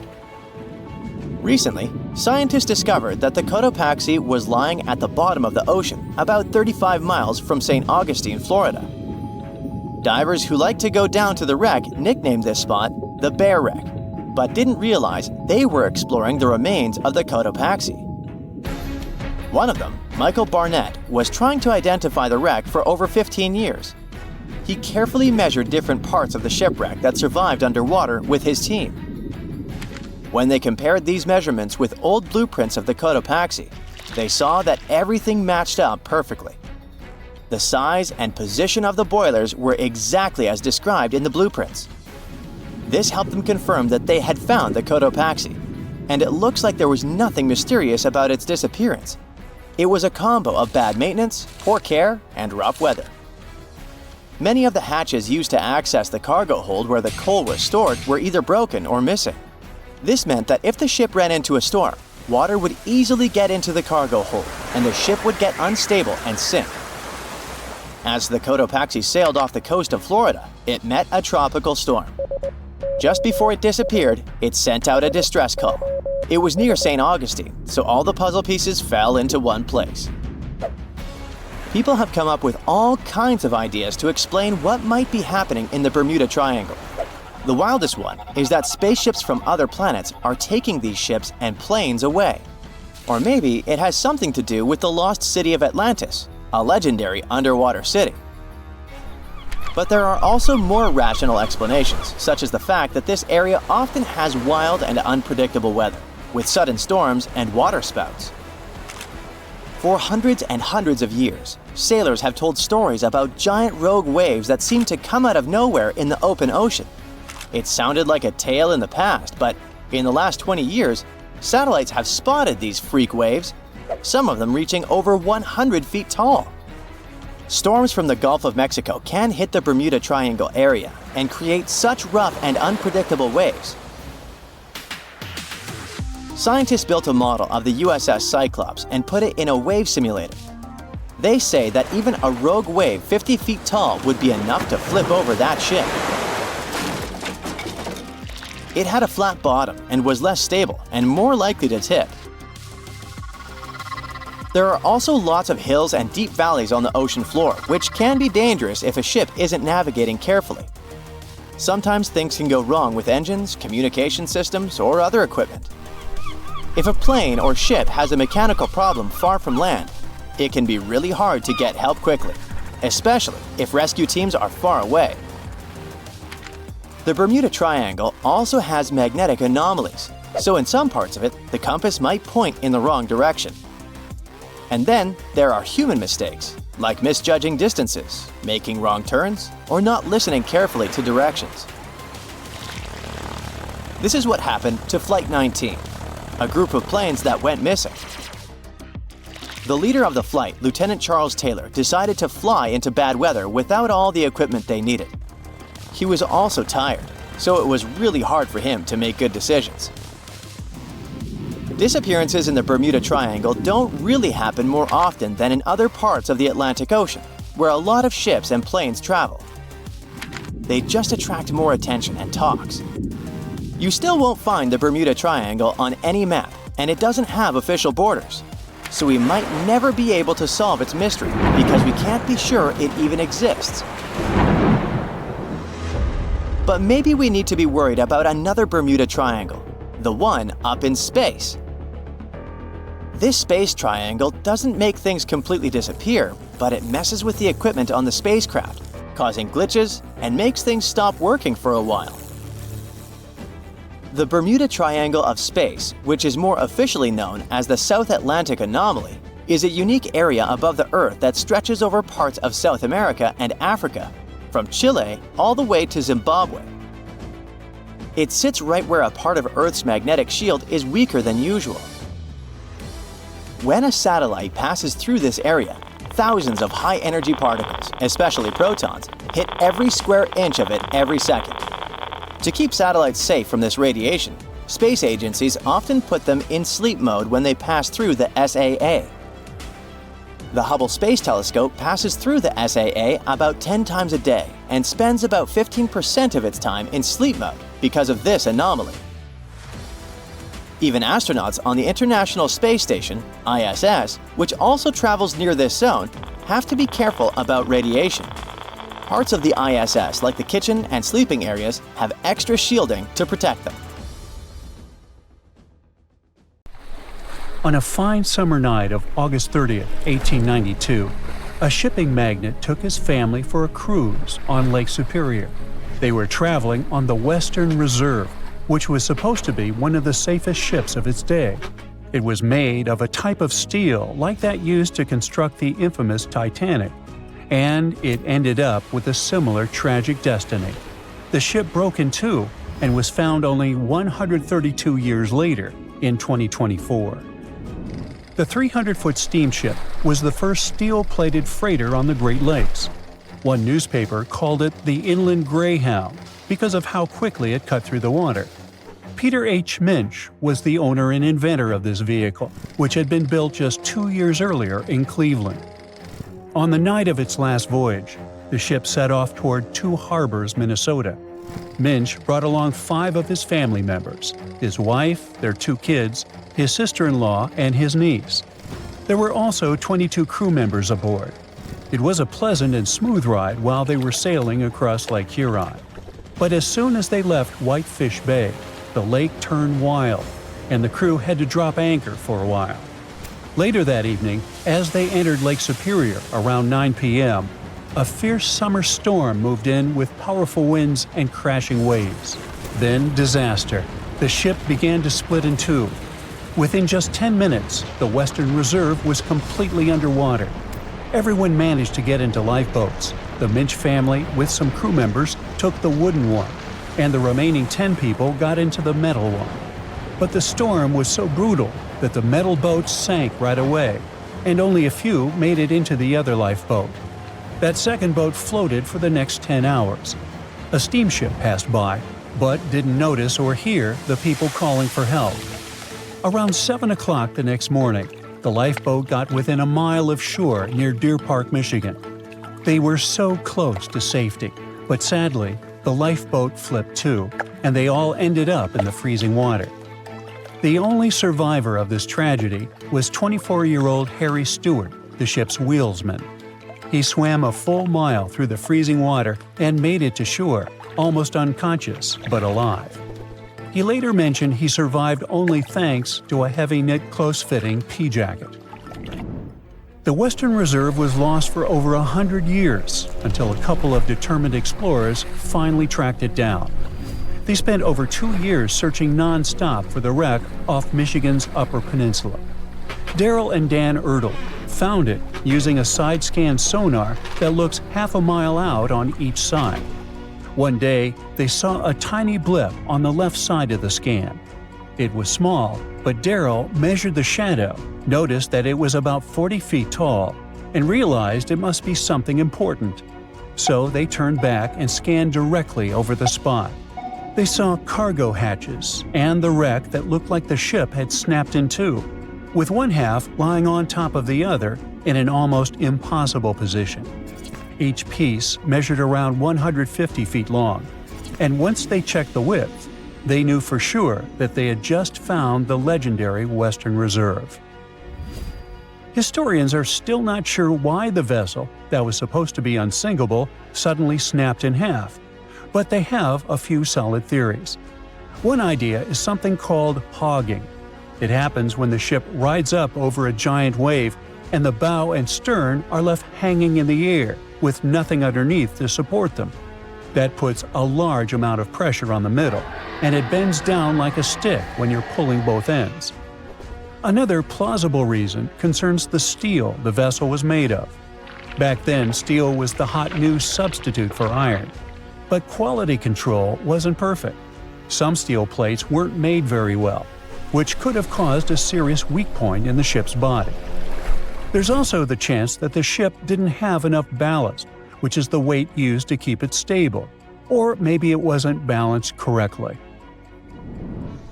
Sadly, just 8 weeks after the Western Reserve tragedy, another vessel that had been built at the same time with similar mill runs of steel plate repeated the destiny of its twin. The W.H. Gilcher was a steam freighter used to transport cargo between ports on the Great Lakes. It set out on what was supposed to be a routine trip on October 26, 1892. Loaded with over 3,000 tons of coal, the ship left Buffalo heading for Milwaukee. Captain Leeds H. Weeks and a crew of 18 were on board. Everything seemed normal at first, and by the afternoon of October 28th, the ship passed through the Straits of Mackinac and entered Lake Michigan. It was expected to reach Milwaukee by the 30th, but it never made it. A massive storm slammed into Lake Michigan and Lake Huron on October 28th and 29th, and created havoc on travel plans for many ships. When the storm finally passed and boats started pulling into port, people began to piece together what happened to the W.H. Gilcher. One captain who was sailing nearby on his schooner said he saw a large steamer battling the storm about 20 miles northwest of North Manitou Island around 8 p.m. on the 28th. The ship looked helpless, and there was no movement or sign of life. Another captain later saw furniture and parts of the ship's bridge floating in the lake near South Manitou Island. Then 2 more steamers picked up broken pieces of W.H. Gilcher's pilot house in the same area. It became clear that the storm had destroyed the freighter, and tragically, no one survived. The Great Lakes are a hot spot for shipwrecks, and there have been between 6,000 to 10,000 of those starting in the 17th century. Back in 1679, the Griffon became the first European vessel to vanish without a trace on the lakes. It sailed all the way from Buffalo, New York, to Green Bay, Wisconsin, passing through Lake Erie, the Detroit River, Lake St. Clair, and Lake Huron before reaching Lake Michigan. After a stop in Green Bay, it started heading back, and then it was never seen again. In 1975, one of the most famous shipwrecks happened when the massive 729-foot ore carrier SS Edmund Fitzgerald sank in Lake Superior. A fall storm was supposed to stay far south of their route, but things changed fast. Another freighter, the Arthur M. Anderson, was following behind and kept in radio contact with the Fitz's captain, Ernest McSorley. By the afternoon of November 10th, waves were smashing over the deck, and wind gusts at over 80 miles per hour were hitting both ships hard.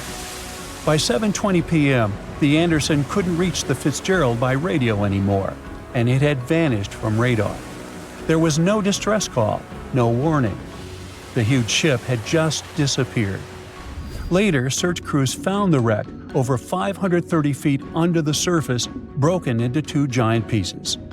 No one of the 29 crew members survived, and no one witnessed what really happened. There could be all sorts of reasons for such tragedies, from errors in judgment and equipment failure to simply being in the wrong place at the wrong time. The Great Lakes are massive bodies of water with weather systems that you would expect to find in seas. These inland seas sit deep in the middle of the continent, and hurricane-strength winds and powerful storms form here. Many of them hit in November and December, when the waters are still warm from the summer, but Canadian cold air is starting to push down. There's a huge difference in temperature between the air and water. This difference and strong winds lead to massive waves. Plus, ice forms more easily in fresh water than in salt water. It builds up on ships quickly, and crew members also have to get around tricky ice waters. Water levels here are also unstable. In wet years, storms are more likely to happen, and this makes the risk of damage or disaster higher.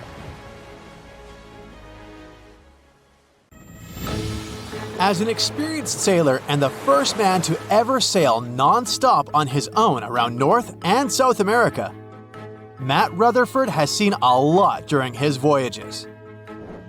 But what he saw in 2013 while sailing through the waters of the Atlantic with his colleague surely stands out. some 800 miles off the coast of Bermuda, not far away from the famous Bermuda Triangle, they noticed a boat that seemed to be moving by itself. The sails weren't up and the motor wasn't running. The sailors decided to check if there was someone who needed their help aboard, so they moved closer to the mysterious ship. Once they got there, things only got weirder, as they realized there wasn't a living soul aboard. Rutherford started filming to document their discovery. The boat looked so awfully abandoned that they expected to find some pretty scary things in there. But it didn't stop Rutherford from searching the vessel. The boat, which turned out to be named Wolfhound, looked like an upscale one, probably costing hundreds of thousands of dollars. It was pretty weird to find it floating by itself in the middle of the ocean. It seemed like whoever abandoned it was leaving in a rush. There were clothes and other personal belongings all over the main cabin. Some parts of the ceiling had fallen and some drawers had popped open. The brave sailors decided to tow the ghost ship back to Bermuda. It wasn't easy because Wolfhound was bigger and heavier than their boat. After days at sea, the crew was running low on fuel and asked a passing freighter to stop and give them some gas. They kept pulling Wolfhound until the tow line got wrapped around the rudder and they realized they could get stranded in the Bermuda Triangle. So they had to abandon the ship. What really happened and how Wolfhound ended up in the middle of the ocean will probably remain a mystery. Rumor has it that it belonged to a member of the Royal Irish Yacht Club. The ship was going on its first voyage from Connecticut to Bermuda and then Antigua. It got in a terrible storm around 400 miles away from Delaware. The winds were so strong that the yacht suffered 2 knockdowns. A Greek cargo ship rescued the crew. They left the ship with an emergency beacon on. The rescued crew members shared that they saw the ship sink, which only adds more questions to the story. How did it get back to the surface? Does the Bermuda Triangle have anything to do with that? Christopher Columbus himself reported some unusual compass activity going on in this mysterious area while he was on his way to the New World. Despite the stories of more than 50 ships and 20 planes disappearing in the area, it remains one of the most heavily traveled shipping routes in the world. Some skeptics believe that this fact solves the Bermuda Triangle mystery. It could make sense because the busier the area, the more accidents happen there. But then again, it's not the number of disappearances that makes the place so mysterious. It's the lack of explanation and wreckage lost for good. The first ever confirmed ship to vanish in the Bermuda Triangle was the USS Pickering. In 1800, it departed from the US on its way to the West Indies. The ship sailed into the Bermuda Triangle along with its 90-man crew. No one ever heard anything from them ever since. The popular explanation is that the ship was taken out by a storm. But because no one found any wreckage, we'll never know for sure. The largest ship that has ever disappeared in this mysterious area was the USS Cyclops. In March 1918, carrying a crew of 306 people, the USS Cyclops left Barbados and headed home to Baltimore. The ship passed through the Bermuda Triangle on its journey and vanished into thin air, or rather, water. The Cyclops never sent any distress signal and disappeared without any explanation or trace. The Bermuda Triangle isn't the only place in the world where ships go missing or mysteriously resurface. One of the most famous ghost ship stories would be of SS Baychimo. The large cargo steamer was built in Sweden. On October 1st, 1931, it got caught in pack ice. The crew decided to wait it out and managed to break free after a couple of days, only to get trapped again in less than a week. This time, they didn't manage to make it out. A rescue team went by air to save 22 of the crew members. 15 other members stayed in a wooden shelter they built not far away from the ship. Their plan was to wait out the winter and get back aboard. At the end of November, a strong blizzard was rushing through the area. When it was over, Baychimo seemed to have gone away with the storm. The captain decided it must have broken and sunk, but a few days later, a local hunter informed them that he had seen the ship around 45 miles away from their camp. The crew managed to find the ship and took the most valuable cargo from its hold. They had fears that Baychimo wouldn't live through that rough water, but it did manage to survive after all. Once the ice was gone, it floated away and ended up drifting along the shores of Canada and Alaska. Many people reported seeing the ghost ship in an open sea. Some even tried to board it to save the ship, but the weather didn't allow it to happen. The last time someone saw SS Baychimo was in 1969, 38 years after its crew had left it. It could still be drifting somewhere in the ocean. The story of MV Hoita happened in the South Pacific. The ship was originally a wooden luxury yacht. After serving for 20 years to various owners, it became a merchant ship. In 1959, it set on a trading voyage that was supposed to last around 2 days. When it didn't reach its destination on time, no one was worried at first, as things happen in the open waters. After another day, and no distress signals from the Hoita, it was obvious that something serious was going on with it. There were 25 people aboard, and their families wanted to find them. A search and rescue crew worked for 6 days looking for the ship, or at least its wreckage, in an area of nearly 100,000 square miles. That's 1.5 times as big as Florida. Sadly, the mission had come back with no results. It seemed like Hoita had disappeared without a trace. A month later, another merchant ship noticed Hoita drifting in the ocean, miles and miles away from its original route, and none of the crew members or passengers were on board. The cargo had also disappeared. The lifeboats were also gone, so the people must have escaped the ship hoping to save themselves.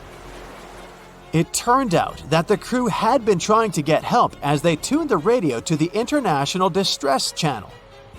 But the damaged cable didn't let them send the signal any further than 2 miles.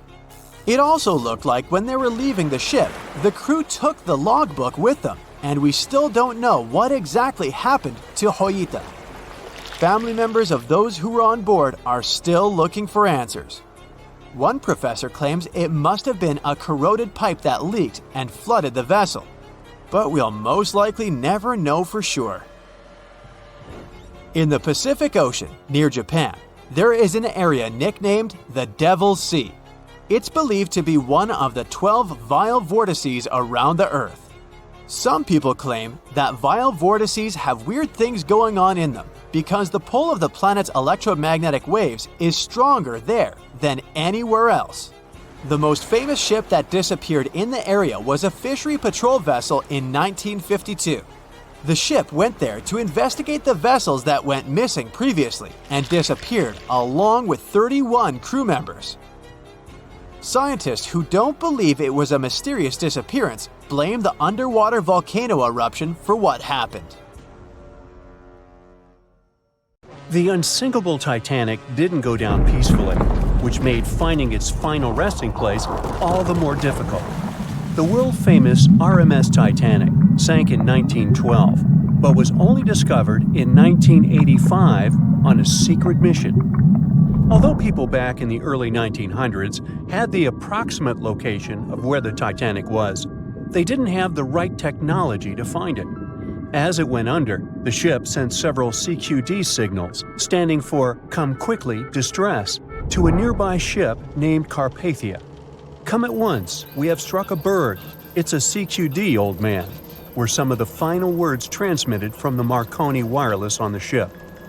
These Morse code messages were also what made the first research missions to the wreck possible. RMS Carpathia found the lifeboats filled with Titanic survivors. But the world also desperately wanted to see what became of the famous liner. Fast forward to 1953. That's when the first serious attempt to find the Titanic wreck happened. A man named Risdon Beasley tried using a loud eruptive device to locate the ship. It sounds weird, but there's science to back it up. When dynamite goes off, the waves from the detonation hit the bottom of the ocean floor. With the help of sonars, scientists would be able to locate if there was anything solid at the bottom of the ocean. But Beasley had no luck. Another 20 years would pass before oceanographer Robert Ballard would make his attempt to locate the Titanic. Ballard had a bit more luck than Beasley. Over the previous years, underwater technology had gotten more funding and so worked much better. He tried it the first time in 1977. Ballard partnered with the Woods Hole Oceanographic Institution on a mission to map the ocean floor. While the institute hired him to test out their new mapping technology, Ballard's intention was to go a little further and find the Titanic wreck. In the middle of this new technological ship, there was a hole that allowed for a long pipe to be extended into the water just above the ocean floor. Attached to the end of this pipe, Ballard installed a pod with sonars and cameras. They thought they were in for something big, and so they took the ship to sea to run some tests. That's when, on a trial run, adversity struck. The drill pipe broke, sending all of their expensive material to the bottom of the ocean floor, just like the Titanic. When Ballard failed, another important character came into this story, a man named Jack Grimm, an eccentric oil tycoon. Grimm had become famous for trying to find things such as Noah's Ark, the Loch Ness Monster, and Bigfoot. He also tried to prove the hollow Earth theory, that says that the interior of Earth is entirely hollow and hosts underground cities and nations. His search consisted of trying to find a large hole on the North Pole, and thus venturing inside the hollow Earth. After his attempts failed, he set his eyes on the jewel liner that had sunk, the HMS Titanic. Grimm had the money, but he didn't have the know-how. So, as a billionaire, he made a big donation to Columbia University and asked in return to use some of their equipment. He hired a team of highly qualified scientists to help operate the machinery. Here's where it gets a little strange. Jack Grimm was a believer in folklore and non-conventional ways of doing things. So he brought a monkey on board and surprised the research team. This monkey, called Titan, was believed to point to a map and locate lost things. In this case, the Titanic. The scientists went crazy when the monkey appeared and told Grimm it was either them or the monkey. This expedition left Florida without Titan. Yes, there would be no monkey business. They set the course to the exact location of Titanic's last distress signal. They arrived, examined every inch of the ocean floor, but still found nothing. Grimm's first expedition lasted 3 weeks, but unfortunately, they found absolutely nothing. They tried a particularly good search method known as mowing the lawn, where they mimic such movements to map every inch of a larger area around Titanic's distress coordinates. The reasons for failure were important defects in the equipment and terrible weather. That's when that prior searcher of the lost Titanic came back into the picture, Robert Ballard. He didn't have the millions Jack Grimm had, but he had one thing going for him. The marine geologist was working closely with the U.S. Navy to locate 2 nuclear submarines which had sunk in the 1960s. Ballard himself says he was living 2 lives, one as a researcher and the other as a Navy intelligence officer. The deal was simple. He'd have a green light to search for the Titanic after he found the 2 missing submarines. To find Thresher and Scorpion, he used an unmanned submarine vehicle called Argo. Argo was like a little snow sled. It was attached to a bigger ship that sailed above the water. Argo was connected to the ship by a long cable, and it was piloted by a team on board.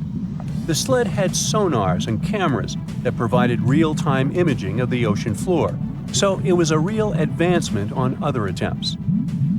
After much thinking, he had a eureka moment. He supposed, The force of the wreck should have left a comet trail that led back to the ship. While searching for the Titanic, most people had tried to find the ship itself. But until then, it had been trying to find a needle in a haystack. That's why Ballard's logic was so brilliant. He needed to invert the order. He had another obstacle on his hands: time. He could only look for the ship after finding the lost subs, and by the time that happened, he had 12 days left. He teamed up with another scientist, and they applied the mowing the lawn method to map the ocean bed. Another important piece of information that most researchers left out was that there was a sea current moving south on the day of the disaster. This meant that the debris field should be south of the distress signal coordinates. To save time and resources, he would do a quick reconnaissance of the ocean floor, spacing lines more than 3 miles apart to look for debris fields. He also relied more on the camera visuals than on the sonar signals. His team took turns piloting Argo and watching the video. Days rolled by, with nothing but the empty ocean floor showing up. Until the rocks they were used to seeing started to look like man-made debris. Suddenly, there it was, the Titanic's boiler. Ballard was right. The debris field would take them back to the ship. After 73 years of searching, they had finally found the Titanic wreck.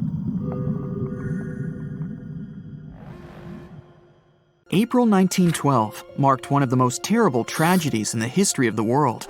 The most unsinkable vessel, the pinnacle of engineering at that time, the huge Titanic, sank. On that dark, moonless night, the ship had many chances to save its passengers. There was another ship just a few miles away that could have saved the Titanic, but it didn't. It wasn't a phantom ship, and it's not some legend or a theory. This is a documented reality. There are records and witnesses' statements confirming this, but why didn't this ship help? Let's find out what happened that night by looking at these events from 3 different points of view. Let's start with the Titanic version. 11:30 p.m. The moon hides behind black clouds. Visibility is bad. Everything is calm on the Titanic. Under the captain's guidance, the communications operator stays in touch with the mainland through the radio. At this moment, some stranger breaks into the frequency, interrupting the operator's communication. It's unclear what this strange man wants and what he's talking about. The operator doesn't try to figure it out. He shouts at the guy, demanding him to disconnect. The connection is interrupted. At 11:40 p.m., the Titanic crashes into an iceberg. The ice breaks the hull. Water begins to flood the lower decks. Nobody is panicking yet. 20 minutes later, at midnight, the ship's crew sends a distress signal through the radio frequency. Few people understand how bad the situation really is. After 20 minutes, at 12:20 a.m., they start lowering lifeboats with passengers. At 12:25 a.m., they receive a response to the distress signal. This is RMS Carpathia. Their captain reports they're already sailing at maximum speed towards the Titanic. But the problem is that the crash site is 58 miles away. This means Carpathia will only be here in 4 hours. At 12:45 a.m., the sinking ship's crew release rockets into the air. These flares are one of the main reasons for the terrible fate of many passengers, but more on that later. 90 minutes later, the Titanic's deck breaks and the ship dives underwater. At 4:10 a.m., the Carpathia finally arrives at the shipwreck location. The crew members make heroic efforts to save all the people. They take 705 survivors on board. At this moment, another ship appears. It's SS Californian. The Carpathia sails towards the New York coast with all the people. The Californian floats in search of passengers and finds nothing but wreckage. The ship was only a few miles away while the Titanic sank into the icy water. The Californian could have saved these people, but did nothing. Its captain, Stanley Lord, made one of the most terrible acts that a sailor can allow. He didn't help a sinking ship. When the world found out about all this, they detested Captain Lord. They couldn't bring charges against him, and the trial didn't punish him. But his career was ruined entirely, as no other ship company would hire him. Despite this, he never confessed he had been guilty. Before he passed away, the captain said it hadn't been his fault. If this was true, then what happened there? This brings us to the Californian version. It's the night of April 14th. The Californian is sailing in the cold waters of the North Atlantic. The ship gets into a section with a lot of icebergs. At 10:10 p.m., Captain Lord stops the ship. It's too dangerous to move around this area, as they can damage the hull. At 11 p.m., the ship starts drifting. It's impossible to move in such conditions with such poor visibility.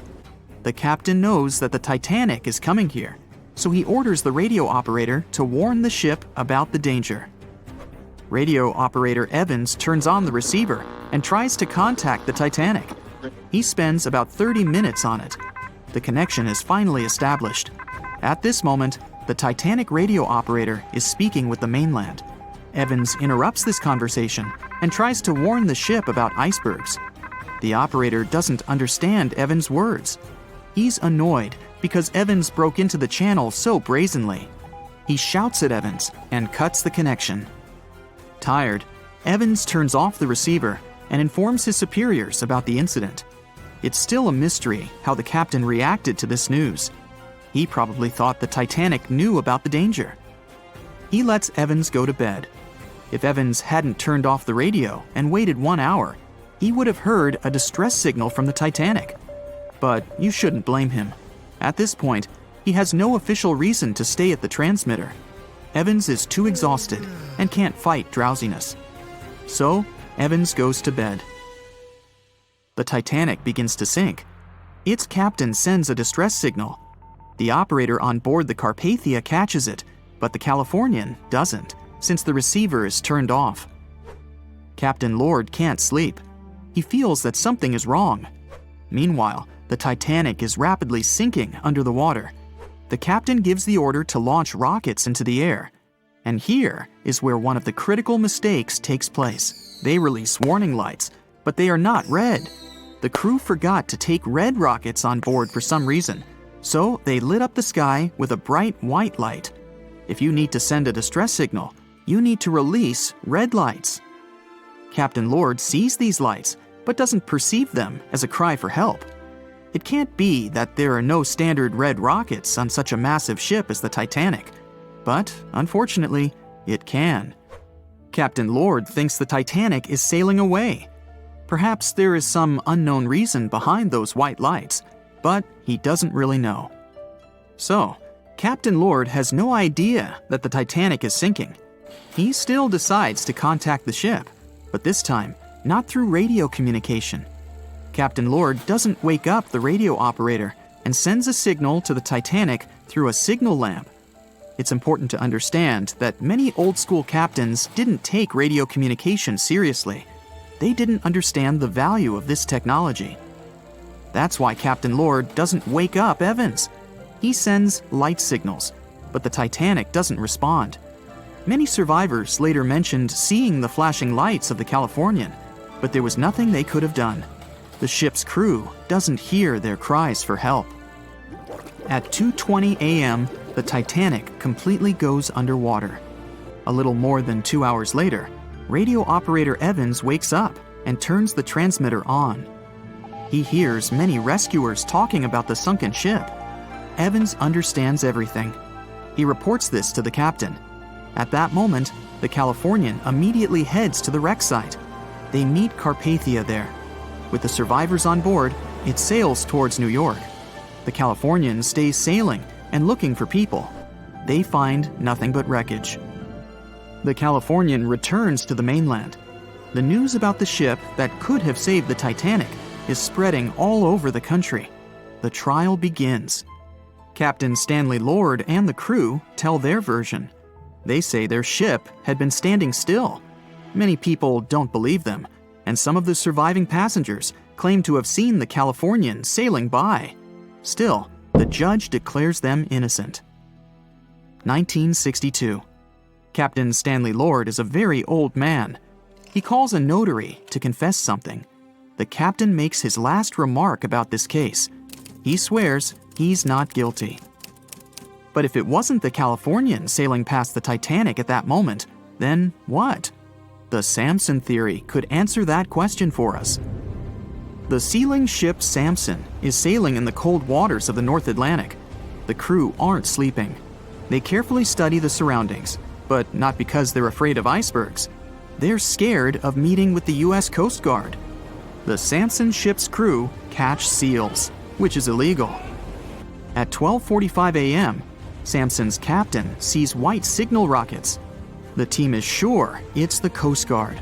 They turn off the lights and sail away. It's dark, so they don't notice the sinking Titanic. They return to the coast of Iceland and hear about the disaster. They realize they have abandoned the drowning passengers. The nephew of one of Samson's crew members reads about this story in his uncle's diary. The nephew asks for permission to publish these recordings. All the people realize that Captain Lord wasn't guilty, but unfortunately, he didn't live to see this moment. Actually, it's still unknown who is guilty in this story. 2 ships were nearby the Titanic. Their captains were adequate people. They would have helped save all the passengers. Their fault was that they couldn't understand what the Titanic wanted on that dark night. Someone forgot to put red flares in the box. This small but fatal detail was one of the leading causes of the tragedy. It all happened in 1708. On June 8th, the Spanish galleon San Jose was going back home to Spain from the Caribbean. In total, there were 17 ships. The captain of the San Jose knew they were in for some trouble, as English ships were lurking in that area. He knew they would be after the treasure loaded on the ships. The price of the treasure from the New World was so astronomical that it could turn the course of historic events in Europe upside down. In order to be safe, the Spanish galleon was to reach Cartagena de Indias. It's where we have Colombia now. But sadly, other things were predestined for the San Jose. The 4 English ships appeared. The galleon couldn't just escape them. There was no choice but to turn around and fight. Then all the chaos started. Red flags showing that the battle started. Firing cannons, the smell of gunpowder. Nobody knows exactly how it all ended. As dusk fell, it was hard to see clearly what was happening. The only thing that remained in history was the sinking flagship San Jose. Then, silence. No wonder that San Jose, being the flagship, was the most strategically important galleon. She would carry an insane amount of precious metals, such as gold and silver, pearls, and gems, such as emeralds. All of that went to stay on the bottom of the ocean for the next 3 centuries. But how come this lost treasure got so legendary? First off, the financial estimates made by scientists shocked people. The ship reportedly carried 7 million to 12 million pesos. Let's translate that to today's money. Yeah, it may not be the wealth that Elon Musk has, but it's around $10 billion. With that money, you could treat yourself to a couple of private jets, a whole car park of Lamborghinis, and a posh mansion. And you'd still have a lot of money left. You may think it all must have gotten rusty, just like the bits and pieces found in the Titanic. But when it comes to gold, things work differently. The Titanic didn't carry gold, or at least not that much of it. The jewels that were on the Titanic were personal belongings. And the cool thing about gold is that it never reacts with oxygen. It means that real gold won't rust or tarnish. So if your golden necklace got somewhat darker, it's a telltale sign it's not pure gold. It's an alloy, which is also cool, by the way, as you can easily clean it. Going back to San Jose's lost treasure, the golden coins there, even over 300 years later, were supposed to look the same way as the day they were minted. Now, going back to the place where the ship supposedly sank, remember I told you the captain wanted to go to the shore where Colombia is today? Well, on December 4th, 2015, the ship was indeed found in the waters of Colombia. As with many other important things today, the world learned about it from a tweet. It was sent by the Colombian then-president Juan Manuel Santos. People have been looking for the San Jose for decades, and once it was finally found, it only got more popular, and even more myths about it began to appear. One of the legends was told by Señor Santos himself. After the wreck had been found, there was a short radio interview. Thing is, the discovery was pretty unexpected. Many people spent a lot of time and effort looking for that wreck, and many of them even gave up hope of ever finding it. Juan Manuel Santos told a story about how the wreck had been discovered. There was an official event outside Colombia where he was accosted by a man.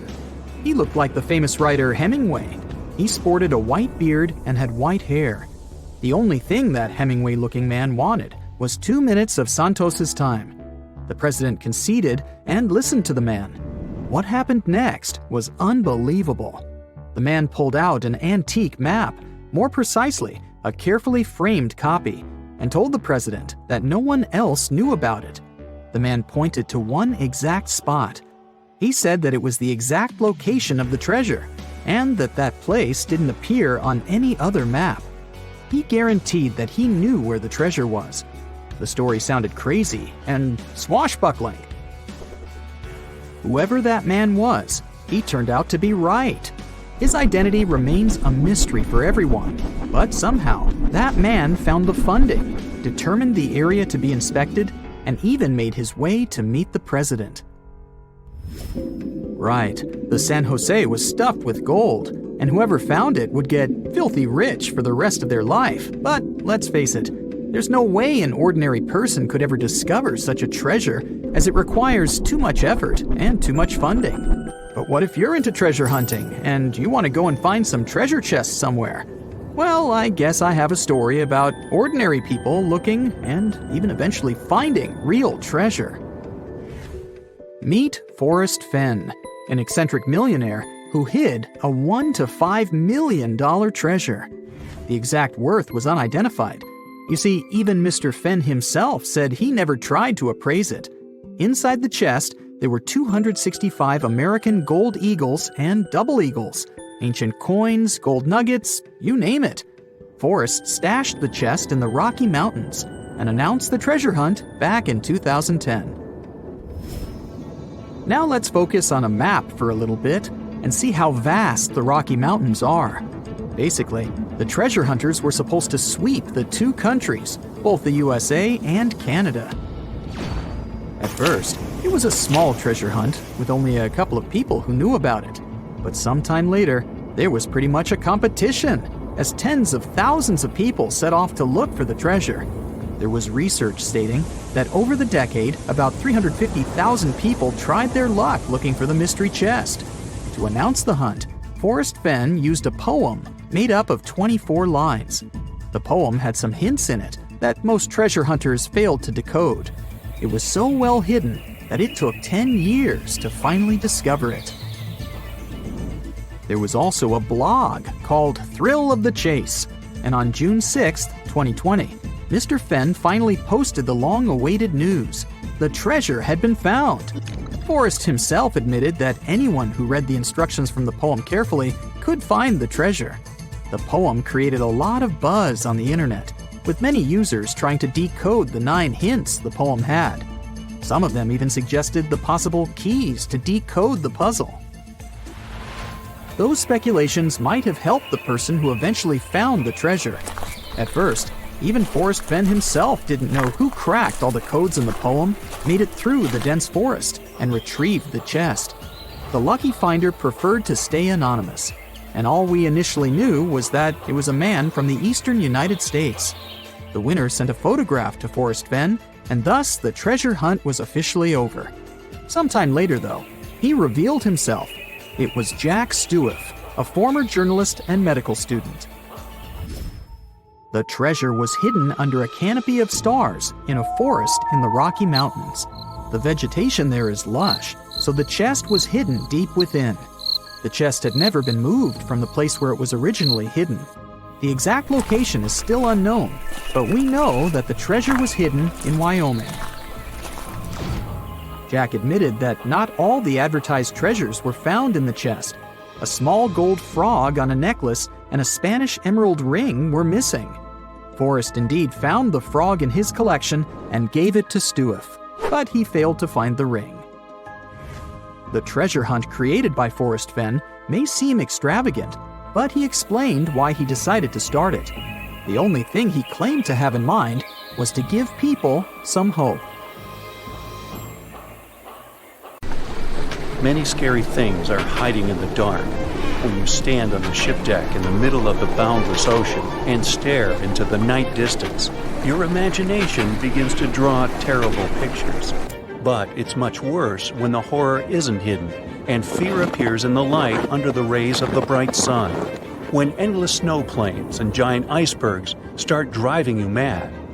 Such a horror happened more than 170 years ago to the crew members of two large ships, Erebus and Terror. On May 19, 1845, these two vessels went on a great voyage through Arctic waters to open the Northwest Passage, a route between the Atlantic and the Pacific Ocean, passing through several icy bays of Canada. By then, both ships had gained fame after several successful expeditions in the Arctic region. Erebus and Terror were equipped with strong hulls that could withstand the pressure of polar icebergs. These were the first vessels of the British Royal Navy equipped with steam engines. Before their last expedition, engineers covered the boats with an extra iron layer to make them more ice-resistant. A lot of food, books, and coal were loaded into the cargo hold. The central stove and the sailors' cabins were connected by special air vents.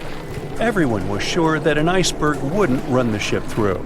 Fuel and food supplies guaranteed that nobody would be hungry.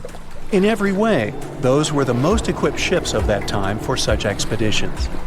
Erebus and Terror sailed from the English village of Greenhithe with 128 crew members. The lead of the whole expedition was Sir John Franklin.